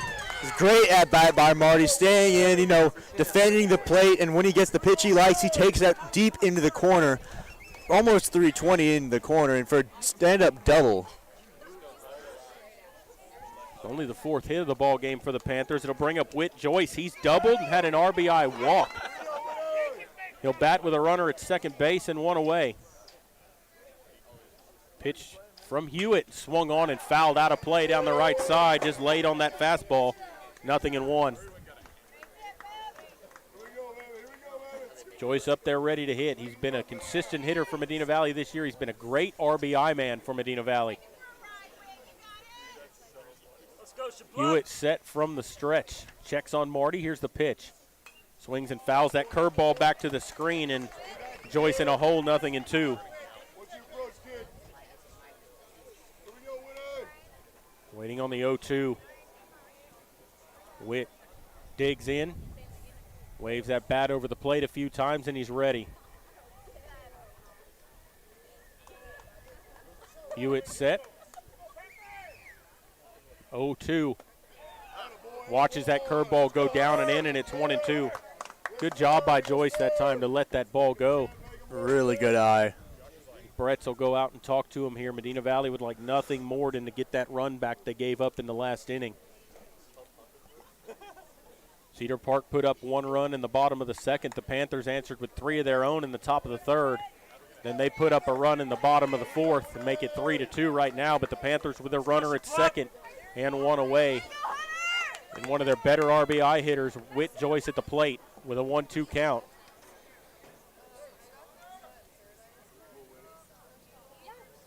Hewitt will come set. Stares at JJ at second, kicks and brings it. Started after it, laid off. They asked for the appeal down to first. Palms down, no swing, as it should be there. And it's 2-2 to Joyce.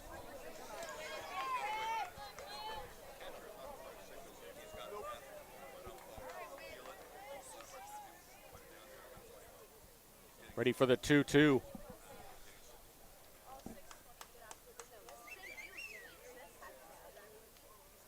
Checks Marty at second. Here's the pitch, and that comes down and in. And it's a 3-2 count now to Whit Joyce. Good job by Joyce to let that go, and a payoff pitch upcoming. Good at bat so far by Joyce. He was down 0-2, and now we got a full count. He may walk out of here with a walk. Yeah, he's battled back here. Like to see him get a hit and drive Marty home. That too. Ready for the 3-2. Here it comes. Down, and he walked him. So a double and a walk now in the inning, and they're at first and second. That's the first walk issued by Hewitt in the ball game. And that will bring up Tyler Mangum, who is 1 for 2. He's singled, flown out to left. Panthers with an opportunity here to play add-on. They need to take advantage.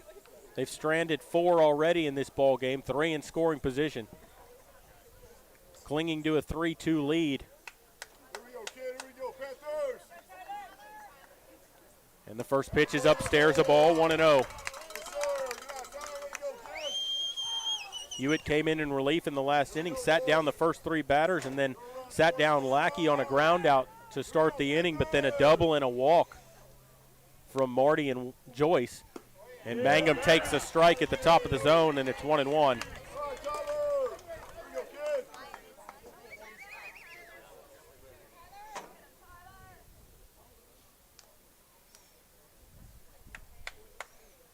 Ready for the 1-1. Pitch on the way, and he bounced it up there. Not far enough away from Brett to move the runners up. And it's 2-1 to Mangum. Good job by Brett that time, keeping that ball where it was at as he picked it out of the dirt and managed to keep it close by. And we're gonna get Joaquim Arguelles is gonna come into courtesy run for the catcher, Whit Joyce.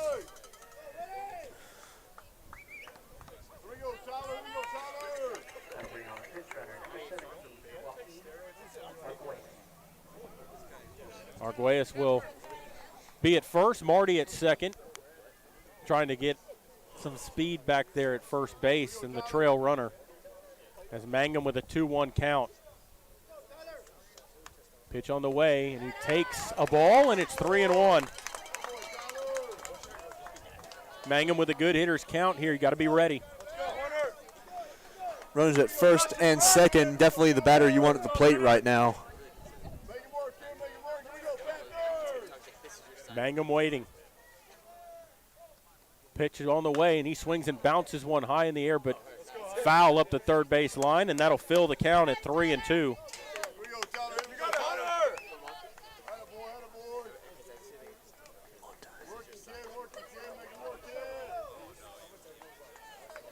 First and second, one out as Mangum waits. Payoff pitch from Hewitt on the way, and that's called. Strike three over the inside corner. Mangum thought he had a walk, and the home plate umpire said no, that was over the corner, and there's two away. Interesting time to call the corner pitch there, but. Well, the thing is, he hasn't given that call much tonight. I mean, Yeah. if you're going to give the corner, I mean, that's a borderline pitch, but he hasn't called it.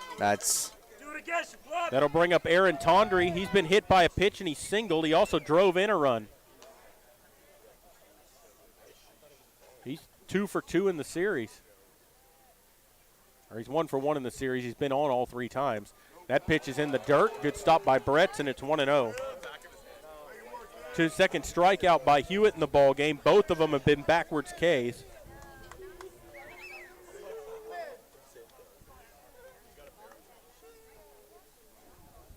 One and 0 as Tondry digs back in, trying to get a pick-me-up here to Mangum. Runners at first and second with 2 away.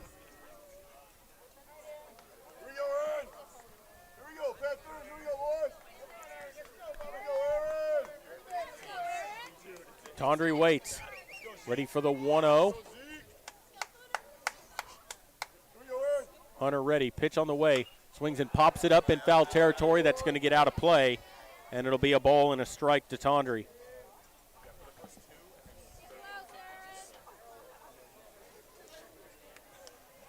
Aaron will dig back in.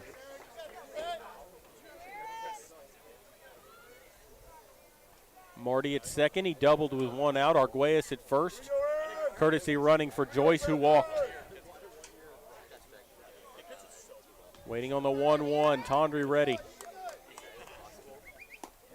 Lays off a high pitch, and it's 2-1. Tondry with power. I know in practice they say he hits home runs all the time. Has yet to translate into the regular season, though, here, but he hasn't gotten a lot of opportunities. But when he has, he's come through and got on base and had some good at-bats. Yeah, only a sophomore. Yeah, big shoes to fill, and he's filled them so far. There's a swing and a bouncer to third. Foul up the third base line. It's 2 balls and 2 strikes.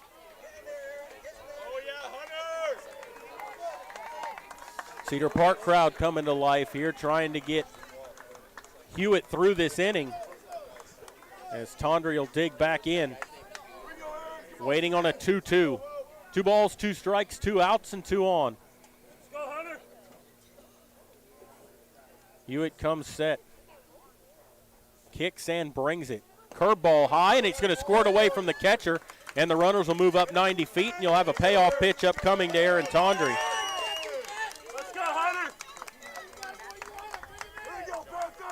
Pitch just went off the top of Brett's mitt. Pass ball that time. Second and third. 2 down. And a payoff pitch upcoming to Tawndry. Aaron waits.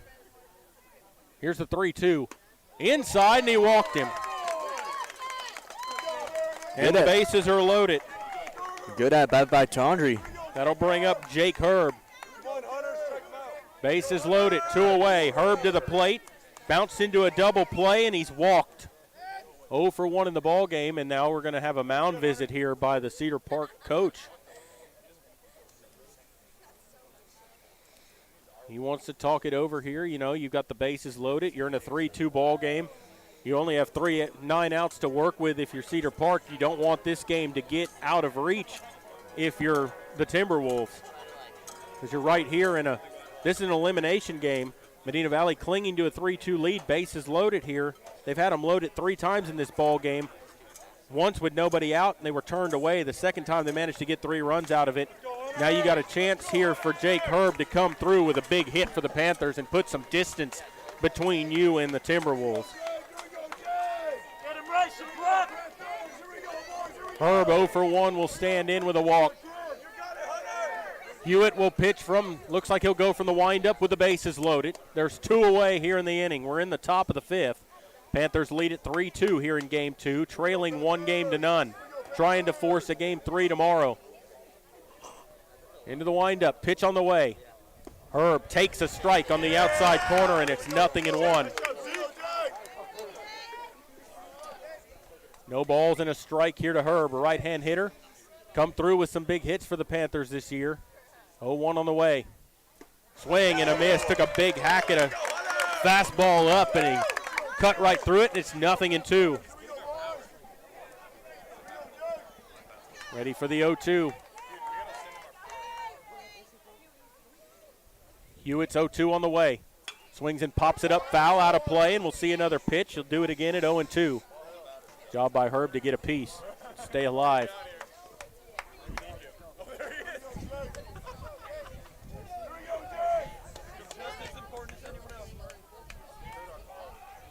What a situation we're in here. Bases loaded, 2 outs, and 0-2 count on Herb. Definitely don't want to leave 3-runner standing. Into the windup, the 0-2 on the way. Swing and a miss, struck him out with a breaking ball, pulled the string, and Herb cut right through it. Third strikeout of the ball game for Hewitt, and the Panthers will leave the bases loaded. They got no runs on 1 hit, 2 walks mixed in, and they leave the bases juiced. They cling to a 3-2 lead as we go to the bottom of the 5th inning. You're listening to Panther Baseball, and we'll continue in a moment.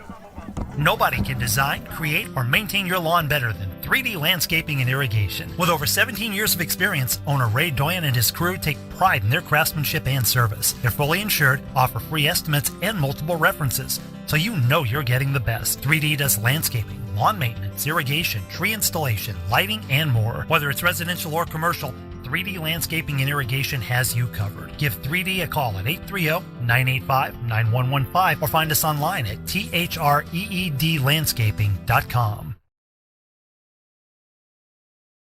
Qualifications, rules, and limitations apply. Rates, rewards, and restrictions may vary by account. Contact institution for details. Tickets, popcorn, and sodas. That'll be $35. Cash or debit? Debit! I'd like to use my debit card, please. Can I do it? Okay. All right! Swiping now! What if paying with your debit card was always this exciting? Kasasa Cashback is a free checking account that pays you for everyday debit card purchases every month you qualify. Plus, with ATM withdrawal fee refunds nationwide, that's a lot of extra cash to spend on whatever you like. Ask for free Kasasa checking at Community National Bank. Member FDIC.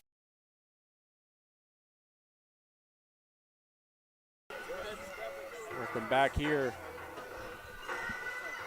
to Cedar Park as we go to the bottom of the 5th inning. 3-2, Medina Valley leading this ball game. This is Game 2 of a best-of-3 series. The Panthers left the bases loaded in the top of the 5th. And it'll be the 2-3-4 hitters, Gunnar Absek, Ryder Hernandez, and Louis Alonso due up here in the inning to face J.J. Marty.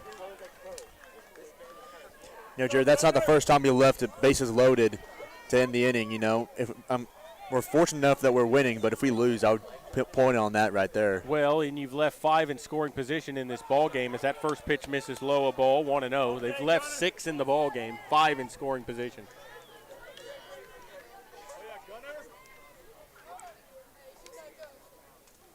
Ready for the 1-0 on the way to Absack. Here it is, a curveball in there for a strike, 1-1. Absack in the ball game is 1 for 2. He's popped out to short and he's singled. Ready for the 1-1. Marty's pitch is swung on and bounced to short. Pardo charges, grabs, throws, and he pulls him off the bag. Pardo threw that on the run instead of setting his feet and firing. He pulls him off the bag. It's going to be an E6 on the throw. And they get the leadoff man aboard on an error. And then he steals second base. Right under Marty's nose. Just takes second, my God. And I think they're going to say that Herb wants to know why the play, what happened there. Trying to say maybe he called time or something.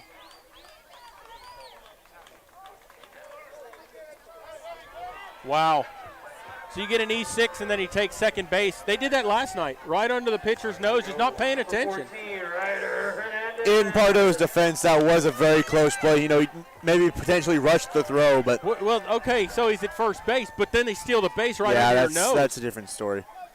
And so there's a runner at second, tying run, nobody out for their 3-hitter, and that gets away from Joyce, and that's going to move the runner up to third with nobody out. Definitely not ideal. Wild pitch from Marty, and it's 1-0 to Hernandez. He's 0 for 2. He's flown out to left, and he's grounded out back to the pitcher. And he's got a runner at third with nobody out. Infield plays normal depth. They'll give out the run for the. They'll give up the run for the out. 1-0 on the way. High, 2 balls, no strikes.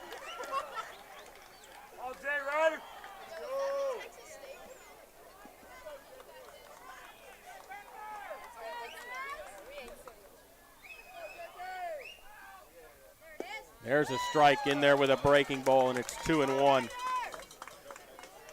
Panthers definitely need to settle down and get their defense in check. That's a very important runner on third base right now, and they need to try and stop him if they can. 2-1. Swings and fouls it out of play down the right side, and it's 2 balls and 2 strikes now on Hernandez. Ready for the 2-2.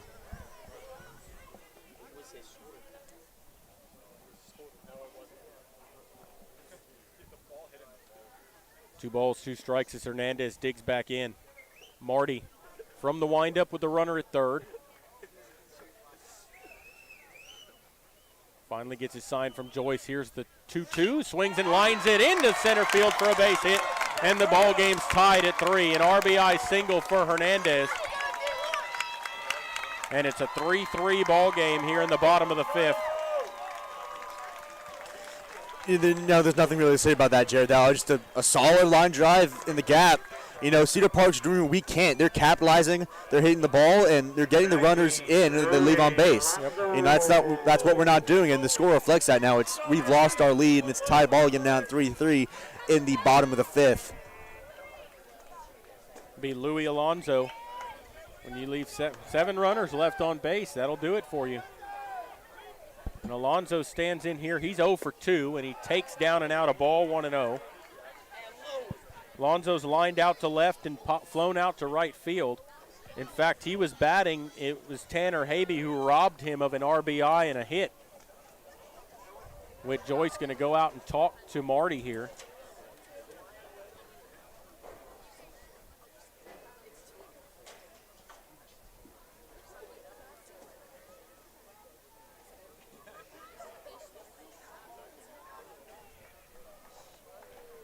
And so Joyce goes back behind the plate, and we're ready to go here.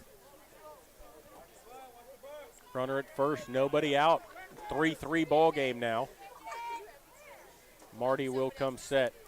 Throw over to first, not in time as Hernandez back in diving.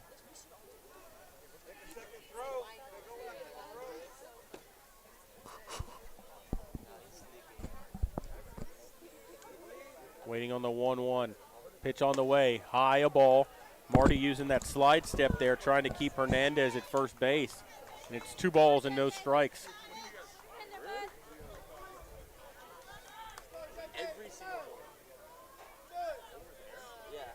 Waiting on the 2-2, kicks and brings it. Curveball drops it in there. He missed? Where was that pitch? He missed. It's 3-0. That pitch has been called a strike virtually the entire game. It's a bad time to start getting inconsistent. The umpire's been pretty consistent throughout this game. 3-0, as that lays in there for a strike, and it's 3-1. Obviously, Alonso taking all the way there. See if Marty can come back and get him. Ready for the 3-1. He steps off here, couldn't get together with Joyce on the sign. Gonna step off and talk things over.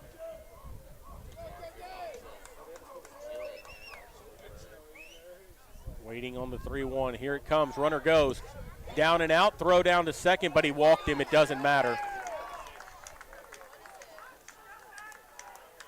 Second walk issued by Marty in the ball game, and they have runners at first and second, and nobody out, and that'll bring out Coach Herb. We'll see if he's going to stick with Marty or if he's going to go to a different pitcher. Marty's thrown about 77 pitches in the ball game. And that's going to do it for Marty. They're going to take the ball away from him, and they're going to bring in Pardo to pitch. And we'll go ahead and take a break and come back. You're listening to Panther Baseball, and we'll continue here in just a moment.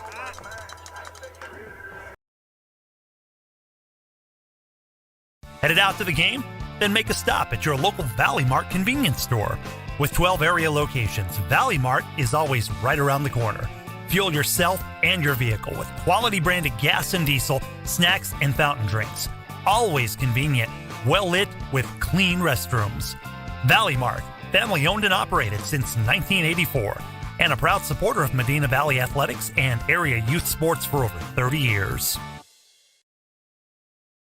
Bush's Chicken, one of the oldest locations in Castroville, is proud to serve the Medina Valley area. Bush's Chicken has one goal: be the best. Bush's Chicken knows its success comes from loyal customers in the communities they serve. Stop by Bush's Chicken on Tuesday and get the Tender Tuesday deal, or try their buffalo fries and ask about their Panther special. It's always a hit. Bush's Chicken, 935 Highway 90 East in Castroville. Call them at 830-538-2800.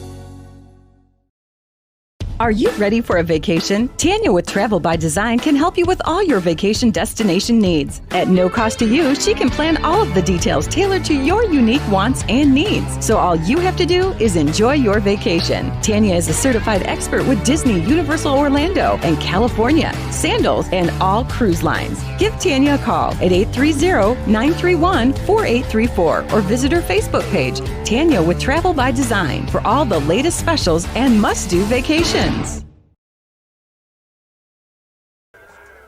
Welcome back here to Cedar Park as we are in the bottom of the 5th inning.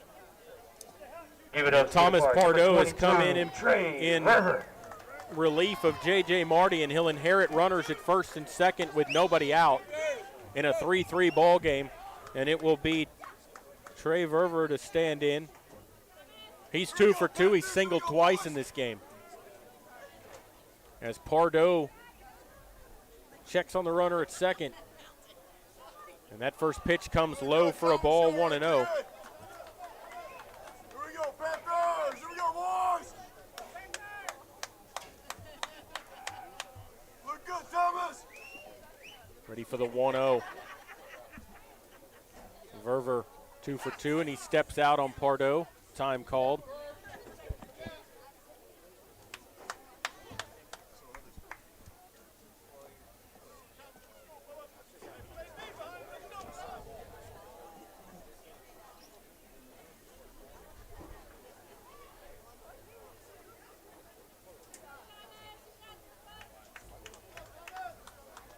Pardo ready for a 1-0 to Verver. Ready for the 1-0 as Pardo comes set. Runners go. Pitch on the way. Swing and a miss. Throw down by Joyce is not going to be in time They double steal and swipe second and third. And they're there with nobody out. And that they stole that on Pardo, a long delivery to home plate, and they timed that perfect. Joyce made an excellent throw to third, but just not in time because of the jump that they were able to get on the long delivery from Pardo. Definitely got a really great jump in. That was a really quick throw by Joyce, but he just couldn't get there in time. Ready for the 1-1. It's on the way from Pardo. Curveball hit on the ground, foul up the third base line. And it's 1-2.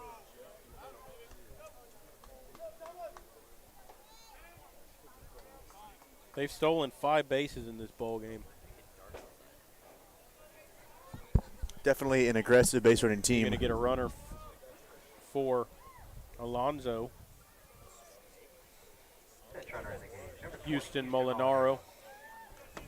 He played in last night's ball game. And Molinaro will be at second base.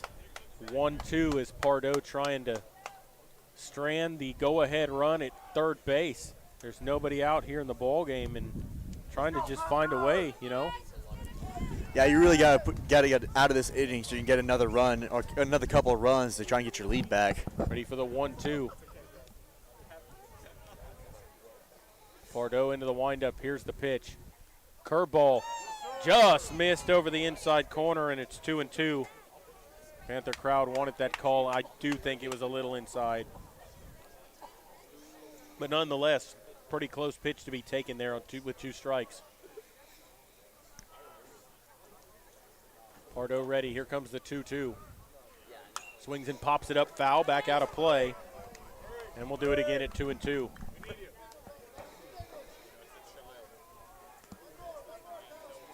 They're on second and third with nobody out.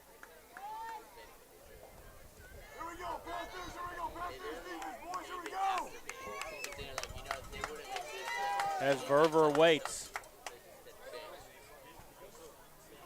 Here comes the 2-2 from Pardo. Curveball swing and a miss, a big strikeout for Pardo. As he comes in and gets Verver to strike out, and the runner's still at second and third, but now with 1 away. And it'll bring up Julian Swift. Swift is grounded out to short, and he's singled. It's only the 3rd strikeout of a Cedar Park batter in the ball game. Their coach talking to him here, you got to be prepared for a squeeze play, anything. They try to do anything to get that run home from third. Yeah, especially if you're Cedar Park, you know, you're going to have the insurance of having tomorrow if you lose this game, so I wouldn't be surprised if they try and take a few risks to try and get ahead in this game. Well, and we've seen them be aggressive on the bases here. I would not be surprised if he tries to squeeze or something. Marty, even with the bag at third. 1-0 on the way to Swift. Swings and fouls it back to the screen, and it's 0-1. And they've been that aggressive in situations that weren't this dire, so I definitely would not be surprised. Infield plays up now, trying to cut down the run at home. Ready for the 0-1. Here it comes. Curveball swung on and hit past Marty at third into left field. They'll get 1 run. They'll wave the trailer. Mangum's throw cut off. A 2-run single for Julian Swift, and it's 5-3 Cedar Park. That was Lackey at third. J.J. Marty's playing shortstop. Oh, that's right. Yeah, Marty went to short for Pardo. And they get the 2-run lead. 5-3 now here in the bottom of the 5th. And it'll bring up Cannon McDonald. McDonald's walked and had an RBI single. Drove in their 3rd run, or their 2nd run, rather. He'll bat here with a runner at first and 1 away. Pardo checks the runner at first, and he'll come set from the stretch. First pitch is swung on, popped up foul territory. It's going to get out of play down the right field line, and it'll be 0-1. Ball just, you know, Jared Lackey's had a tough game down there at third. He's had a lot of balls hit very hard right next to him there. Just couldn't come up with that ball. No. The word I just say is unfortunate. You know, there's a lot of them you can't do anything about, you know. Yeah. 0-1 on the way. Curveball. Strike called inside corner. Good pitch by Pardo, and it's 0-2.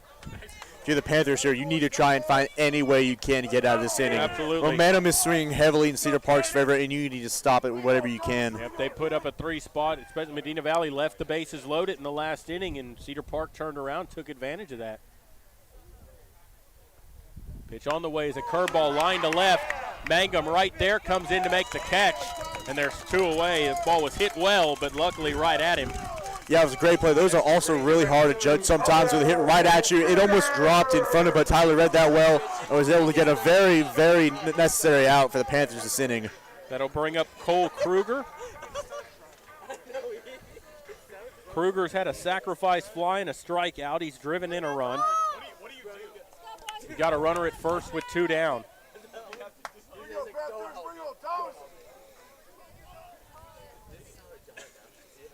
Left-hand batter waits.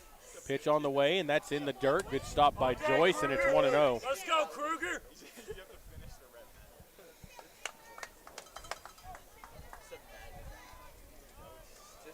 Panthers trail it 5-3 here now in the bottom of the 5th.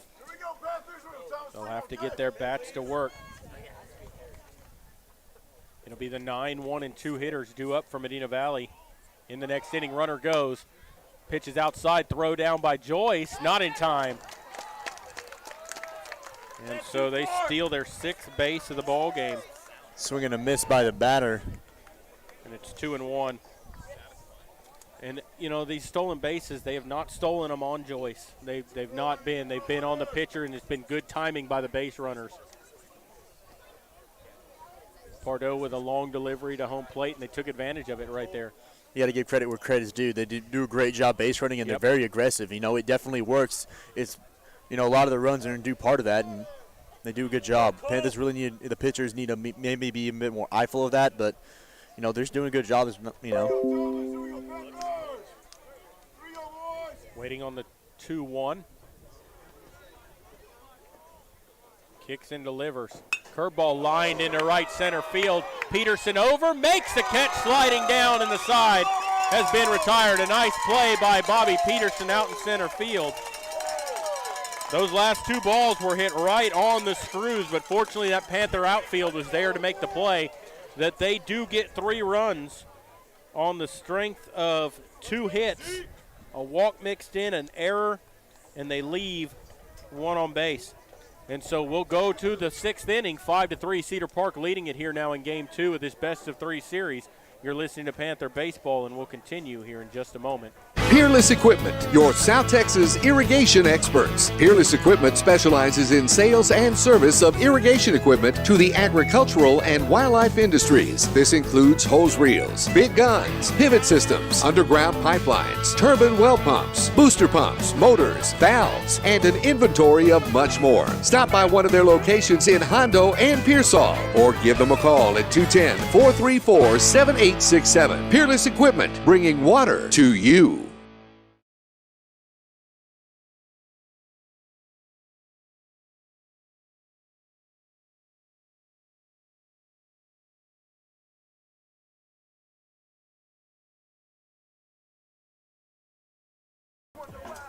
Back here at Cedar Park as we go to the top of the 6th inning, a 5-3 lead for the Timberwolves. For the Panthers, it's going to be Josh. Hold on, I'm on the wrong lineup here. Sorry about that. I didn't flip it over. It's going to be Tanner Habe, and then up top with Peterson and Pardo. So you're going to turn the lineup over here. You know, Jerry, there's nothing else really to say. The Panthers need to get their bats around. You know, they got a lot of ground to make up. And Ethan Garza is going to bat here. That'll be number 15, Ethan Garza, to the plate. He'll pinch hit. He went 0 for 2 last night with a couple of strikeouts.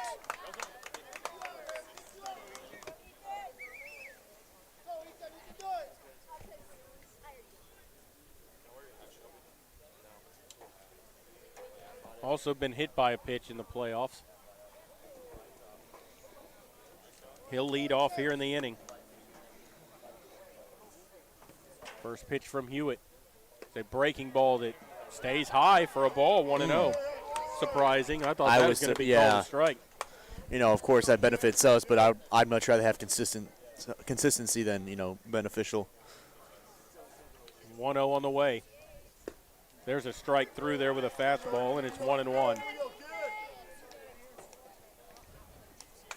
Ball and a strike from Hewitt. Here comes the 1-1. Down and out, 2-1.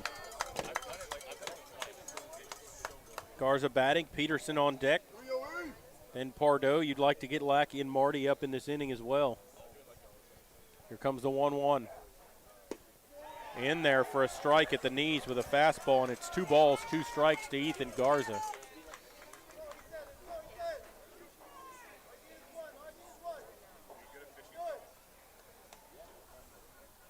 Two on the way. Swing and a miss, struck him out.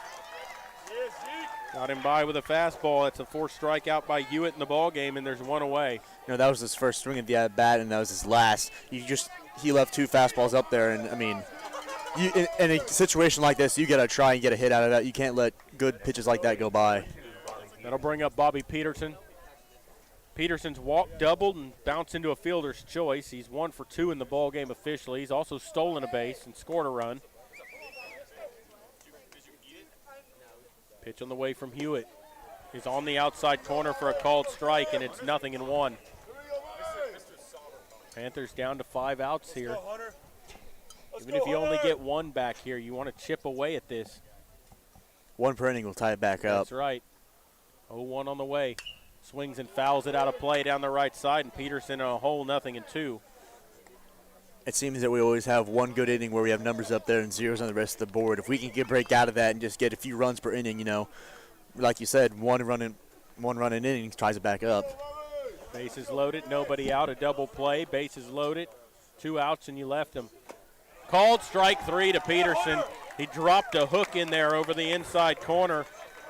Three strikeouts in a row for Hewitt. He struck out 5 in the ball game in relief. And it'll bring up Thomas Pardo. Pardo's 1 for 3. His 1 was an infield single. He's also struck out and grounded out to third, or grounded out to second.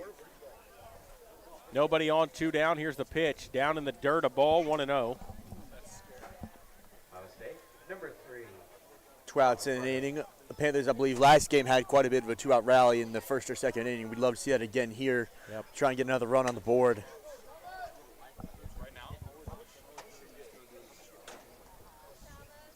Pardo, nobody on, 2 down. 1-0 on the way. Swings and bounces 1 foul up the third base line. It's a ball and a strike.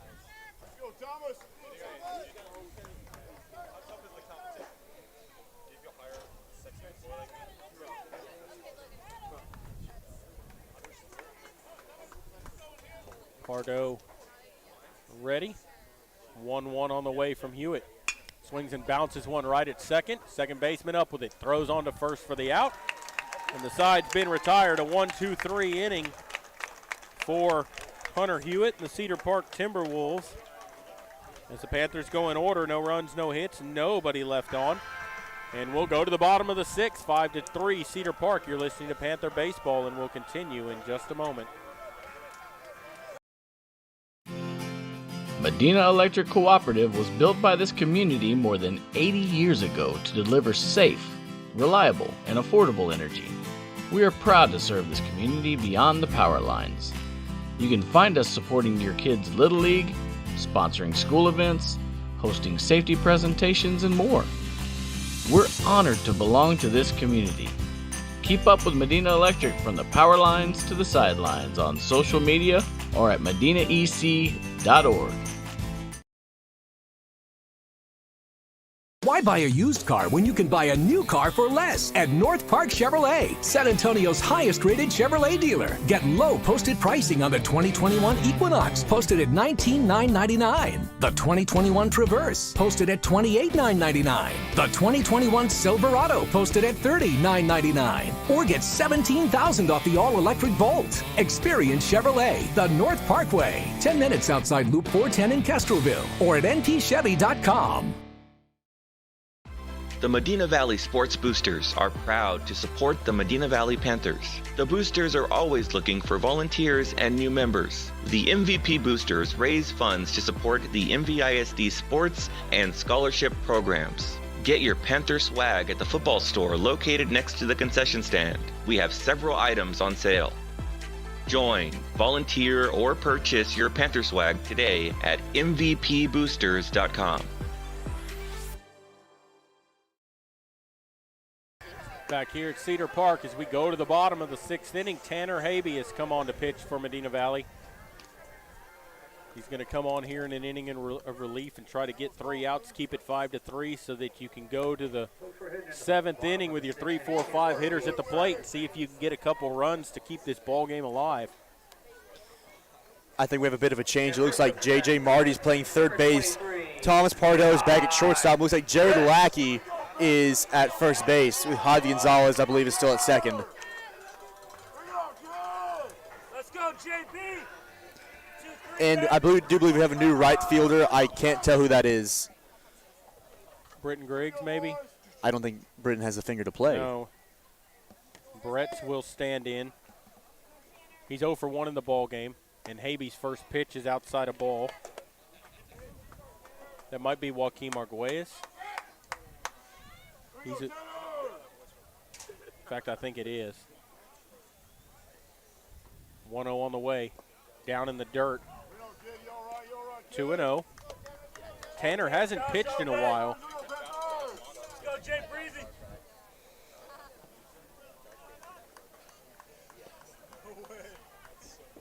2-0 is in the dirt. 3 balls and no strikes.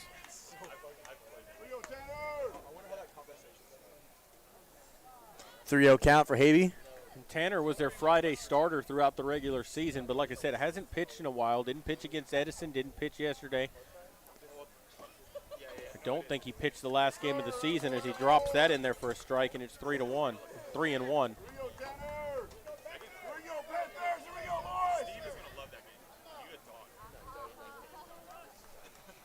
3-1. Down low, and he walked him. So a leadoff walk to Brett's, and they'll turn the order over. It'll be Cade Haught due up. He's 1 for 3. Had an infield single, popped out and grounded out to short. Hot boy summer! Let's go, Cade! Haught will stand in here, 1 for 3 in the ball game. He's got a runner at first with nobody out. As the right-hand batter will stand in. 5-3 ball game as they lead here in game 2 of this best-of-3 series. They took game 1 last night at Gerald Kemp Field. 9-4 was the final. It was a 5-4 ball game going to the 7th. Habe on here in relief. He walked the leadoff batter, Brett.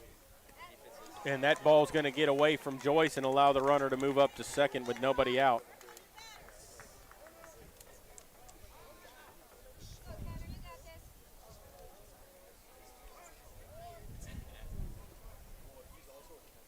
Haught with a 1-0 count. That runner at second looming large as they try to get an insurance run here. 2 runs is hard enough to overcome in 1 inning. Don't want to have to make it 3.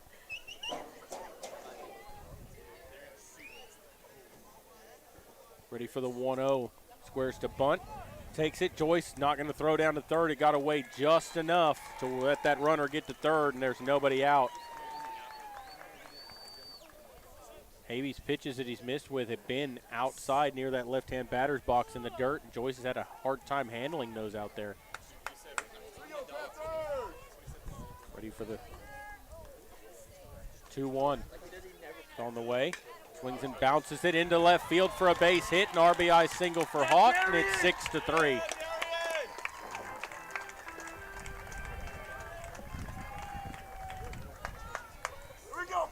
Panther defense really needs to try and stop the bleeding here. You now have a 3-run lead. You need to tie back in order to get a tie. So they really need to step up the game, throw some strikes, make some plays, try and get out of this inning because they still not only if they do score 3 runs next inning, if they hold them, they still have the home at bat. Yep. This is Gunnar Absek. He's 1 for 3. 1 was a single.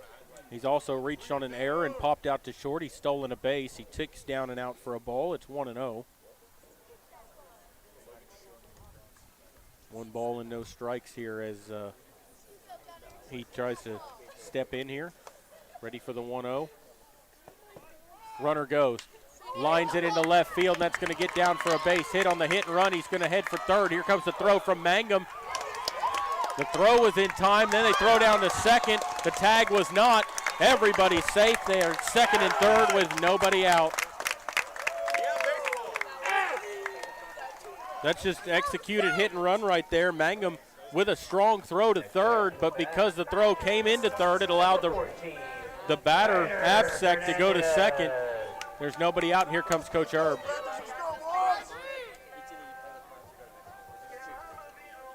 I don't know what he's doing. He wants to make a he's going to put Tate Holtzhaus in.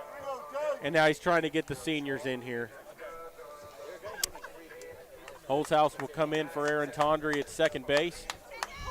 They'll be at second and third with nobody out. Correction, he went in for Javi Gonzalez. Oh, that's right. That's right. Gonzalez was the second baseman. Tondry was the DH tonight. Let's go, Ryder! That is Joaquim Arguelles out in right field also. He's trying to get the seniors in there to play. I do believe thinking that this might be their last game. The only reason Britton Griggs is out there because he is hurt from last game. Yep.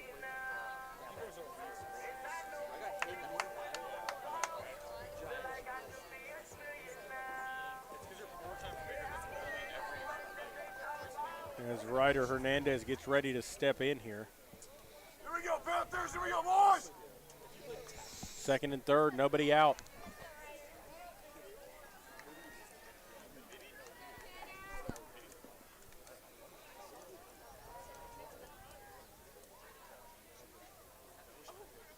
Pitch on the way. And he's going to get away from Joyce, and that's going to get a run home. Other runner will move up to third. And the wagon wheels have come off here for the Panthers. 2 more runs have scored here in the inning. It's 7-3 now.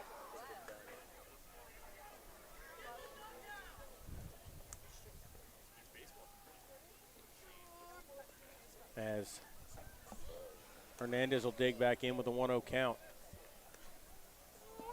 4-run lead here in the bottom of the 6th. Panthers had a 3-1 lead in this game, and there's a shot on the ground past a diving Pardo into left field, an RBI single, and it's 8-3. 3 straight singles after a walk to start the inning. Still nobody out, and it's 8-3.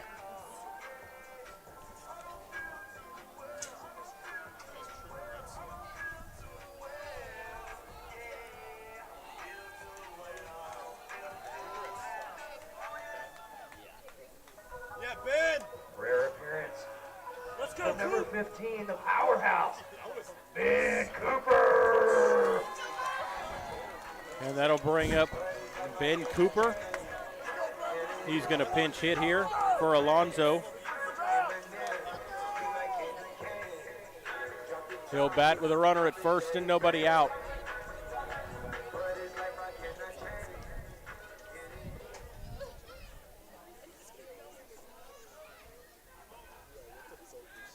Stands straight up in the batter's box, waves that bat high. Habe's pitch on the way is outside a ball, 1-0. Okay, Ben. Let's go, Ben. Ready for the 1-0.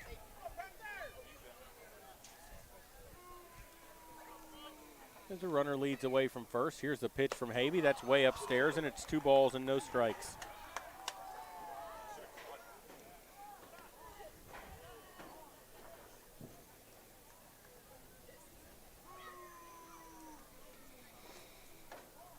Ready for the 2-0.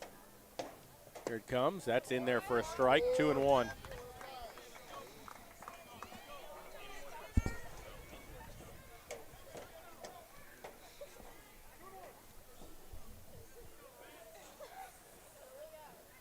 Tanner set, runner goes. There's a swing and a line drive right at the shortstop. He will tag out the runner to double him off, so it's a 6 unassisted double play. And there's 2 down. I'm not sure if was there a force there because he stole? No, he was no, there's no force. He could have thrown back to first and made the out. Oh, okay. All he had to, but he tagged him because he was so close. And there's 2 down.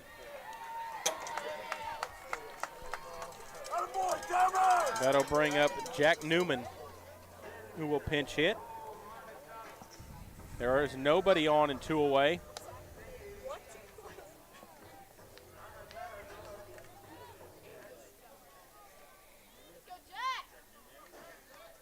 In an 8-3 lead.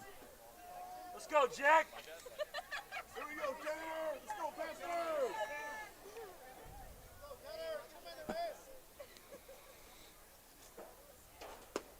And the first pitch is a strike through there, and it's 0-1. Good, Jack. Panthers finally caught a break right there with a line drive right at Pardo at short while the runner was going. He was able to tag him out for the double play. There's a strike called on the outside corner, and it's 0-2 to Newman.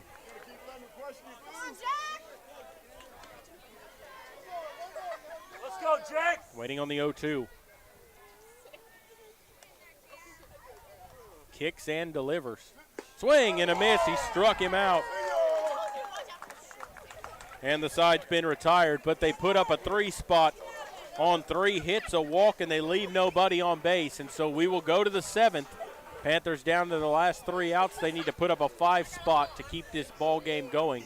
You're listening to Panther Baseball, brought to you by North Park Chevrolet, and we will continue 8-3, in Cedar just a Park moment. Timberwolves.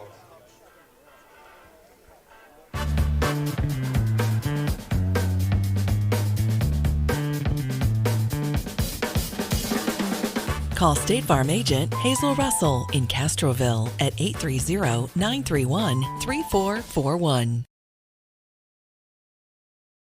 Nobody can design, create, or maintain your lawn better than 3D Landscaping and Irrigation. With over 17 years of experience, owner Ray Doyen and his crew take pride in their craftsmanship and service. They're fully insured, offer free estimates, and multiple references, so you know you're getting the best. 3D does landscaping, lawn maintenance, irrigation, tree installation, lighting, and more. Whether it's residential or commercial, 3D Landscaping and Irrigation has you covered. Give 3D a call at 830-985-9115 or find us online at threedlandscaping.com. Qualifications, rules, and limitations apply. Rates, rewards, and restrictions may vary by account. Contact institution for details. Tickets, popcorn, and sodas. That'll be $35. Cash or debit? Debit! I mean, I'd like to use my debit card, please. Can I do it? Okay. All right! Swiping now! What if paying with your debit card was always this exciting? Kasasa Cashback is a free checking account that pays you for everyday debit card purchases every month you qualify. Plus, with ATM withdrawal fee refunds nationwide, that's a lot of extra cash to spend on whatever you like. Ask for free Kasasa checking at Community National Bank. Member FDIC. Welcome back here to Cedar Park as we go to the 7th. It'll be Jared Lackey, J.J. Marty, and Whit Joyce due up here in the inning. Last chance for the Panthers. They got to put up a 5-spot in the inning. Otherwise, their season will come to an end. Hewitt out there to finish the ball game, and he deals a strike. The little cut fastball, and it's 0-1 over the outside corner.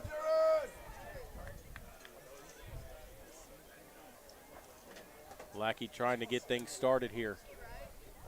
Panthers need at least a 5-run inning, and he takes a big hack but comes up empty, and he's in a hole, 0-2. Lackey in the ball game is 0 for 2. Struck out and grounded out. He also was intentionally walked back in the 3rd inning.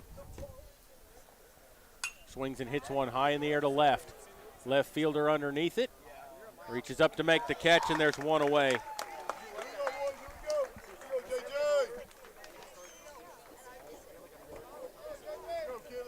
Panthers down to their last 2 outs. Number 13, J.J. Marty. It'll bring up J.J. Marty. He started this ball game on the hill. He's 1 for 3 in the ball game. He's grounded out, struck out, and doubled. Pitch from Hewitt on the way. He takes a big rip and comes up empty, and it's 0-1.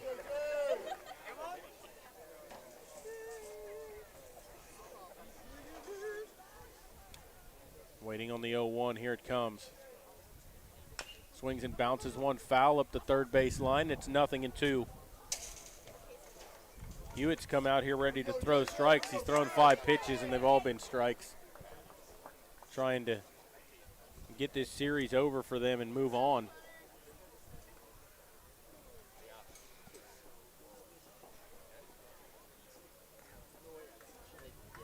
Ready for the 0-2. Marty digs back in to face him. Hewitt from the windup.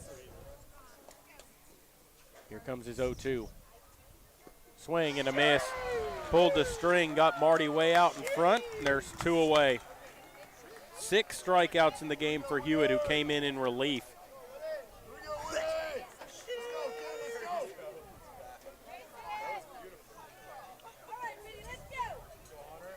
Two down. And it'll bring up Whit Joyce. 1 for 1 in the ball game. He's walked twice and doubled. Driven in a run. He takes ball 1.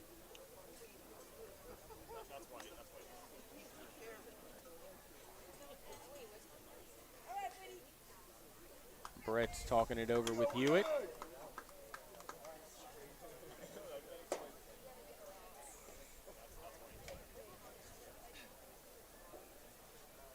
You know, I know that both of these games turned out to be blowouts, but they were a lot closer than what they turned out to be late in these games. Medina Valley competed well with them, and that pitch misses high. It's 2-0.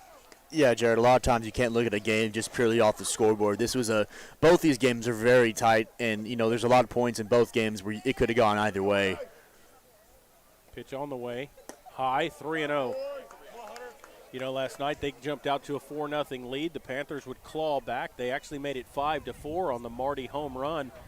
Then they put up a 4 spot in the 7th and put it out of reach. That's high, and he walked him. So Joyce walks for the 3rd time this evening. 3rd walk for Hewitt in the ball game. It'll bring up Tyler Mangum. Mangum in the ball game is singled, flown out, and struck out. He's 1 for 3. In this ball game, Medina Valley fell behind 1-0, but then took a 3-1 lead, clung to it, but then they put up a 3. They put 1 run up in the 5th, 3, or in the 4th rather, 3 in the 5th and 3 in the 6th to put this game out of reach. And the coach is going to go out and talk to Hewitt here. I mean, you got a 5-run lead. I don't know really. Yeah, you need to go out there with 2 outs and a run. I don't know either.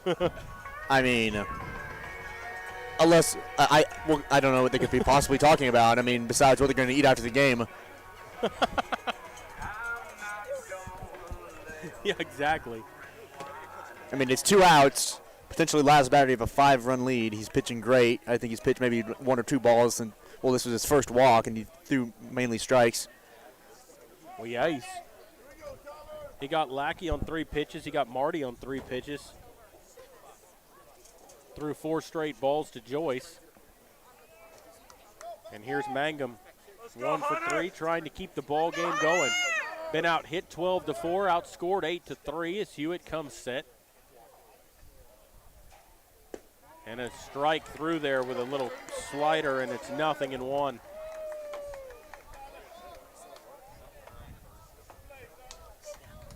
No balls and a strike here to Tyler. Hewitt's pitch. Swings and hits one on the ground. 3rd baseman up with it. Throws on the run off balance at the bag, and he got him, and that is the ball game. A bang play at first base, and the umpire said he's out, and that's the ball game. And the Panthers drop 2 to Cedar Park, and their season will come to the end. To an end, they drop this ball game by a score of 8-3. We're going to go ahead and take a break, and we'll come back. You're listening to Panther Baseball, brought to you by North Park Chevrolet, and we will continue in just a moment. Headed out to the game? Then make a stop at your local Valley Mart convenience store. With 12 area locations, Valley Mart is always right around the corner. Fuel yourself and your vehicle with quality branded gas and diesel, snacks, and fountain drinks. Always convenient, well lit with clean restrooms. Valley Mart, family owned and operated since 1984, and a proud supporter of Medina Valley athletics and area youth sports for over 30 years.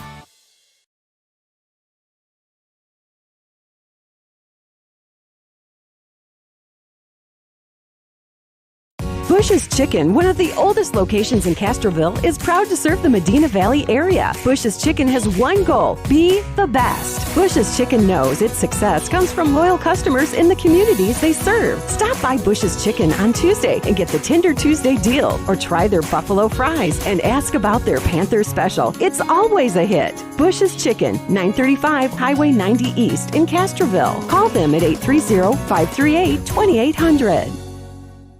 Why buy a used car when you can buy a new car for less at North Park Chevrolet, San Antonio's highest rated Chevrolet dealer? Get low posted pricing on the 2021 Equinox, posted at $19,999. The 2021 Traverse, posted at $28,999. The 2021 Silverado, posted at $30,999. Or get $17,000 off the all-electric Bolt. Experience Chevrolet, the North Parkway, 10 minutes outside Loop 410 in Castroville, or at npchevy.com.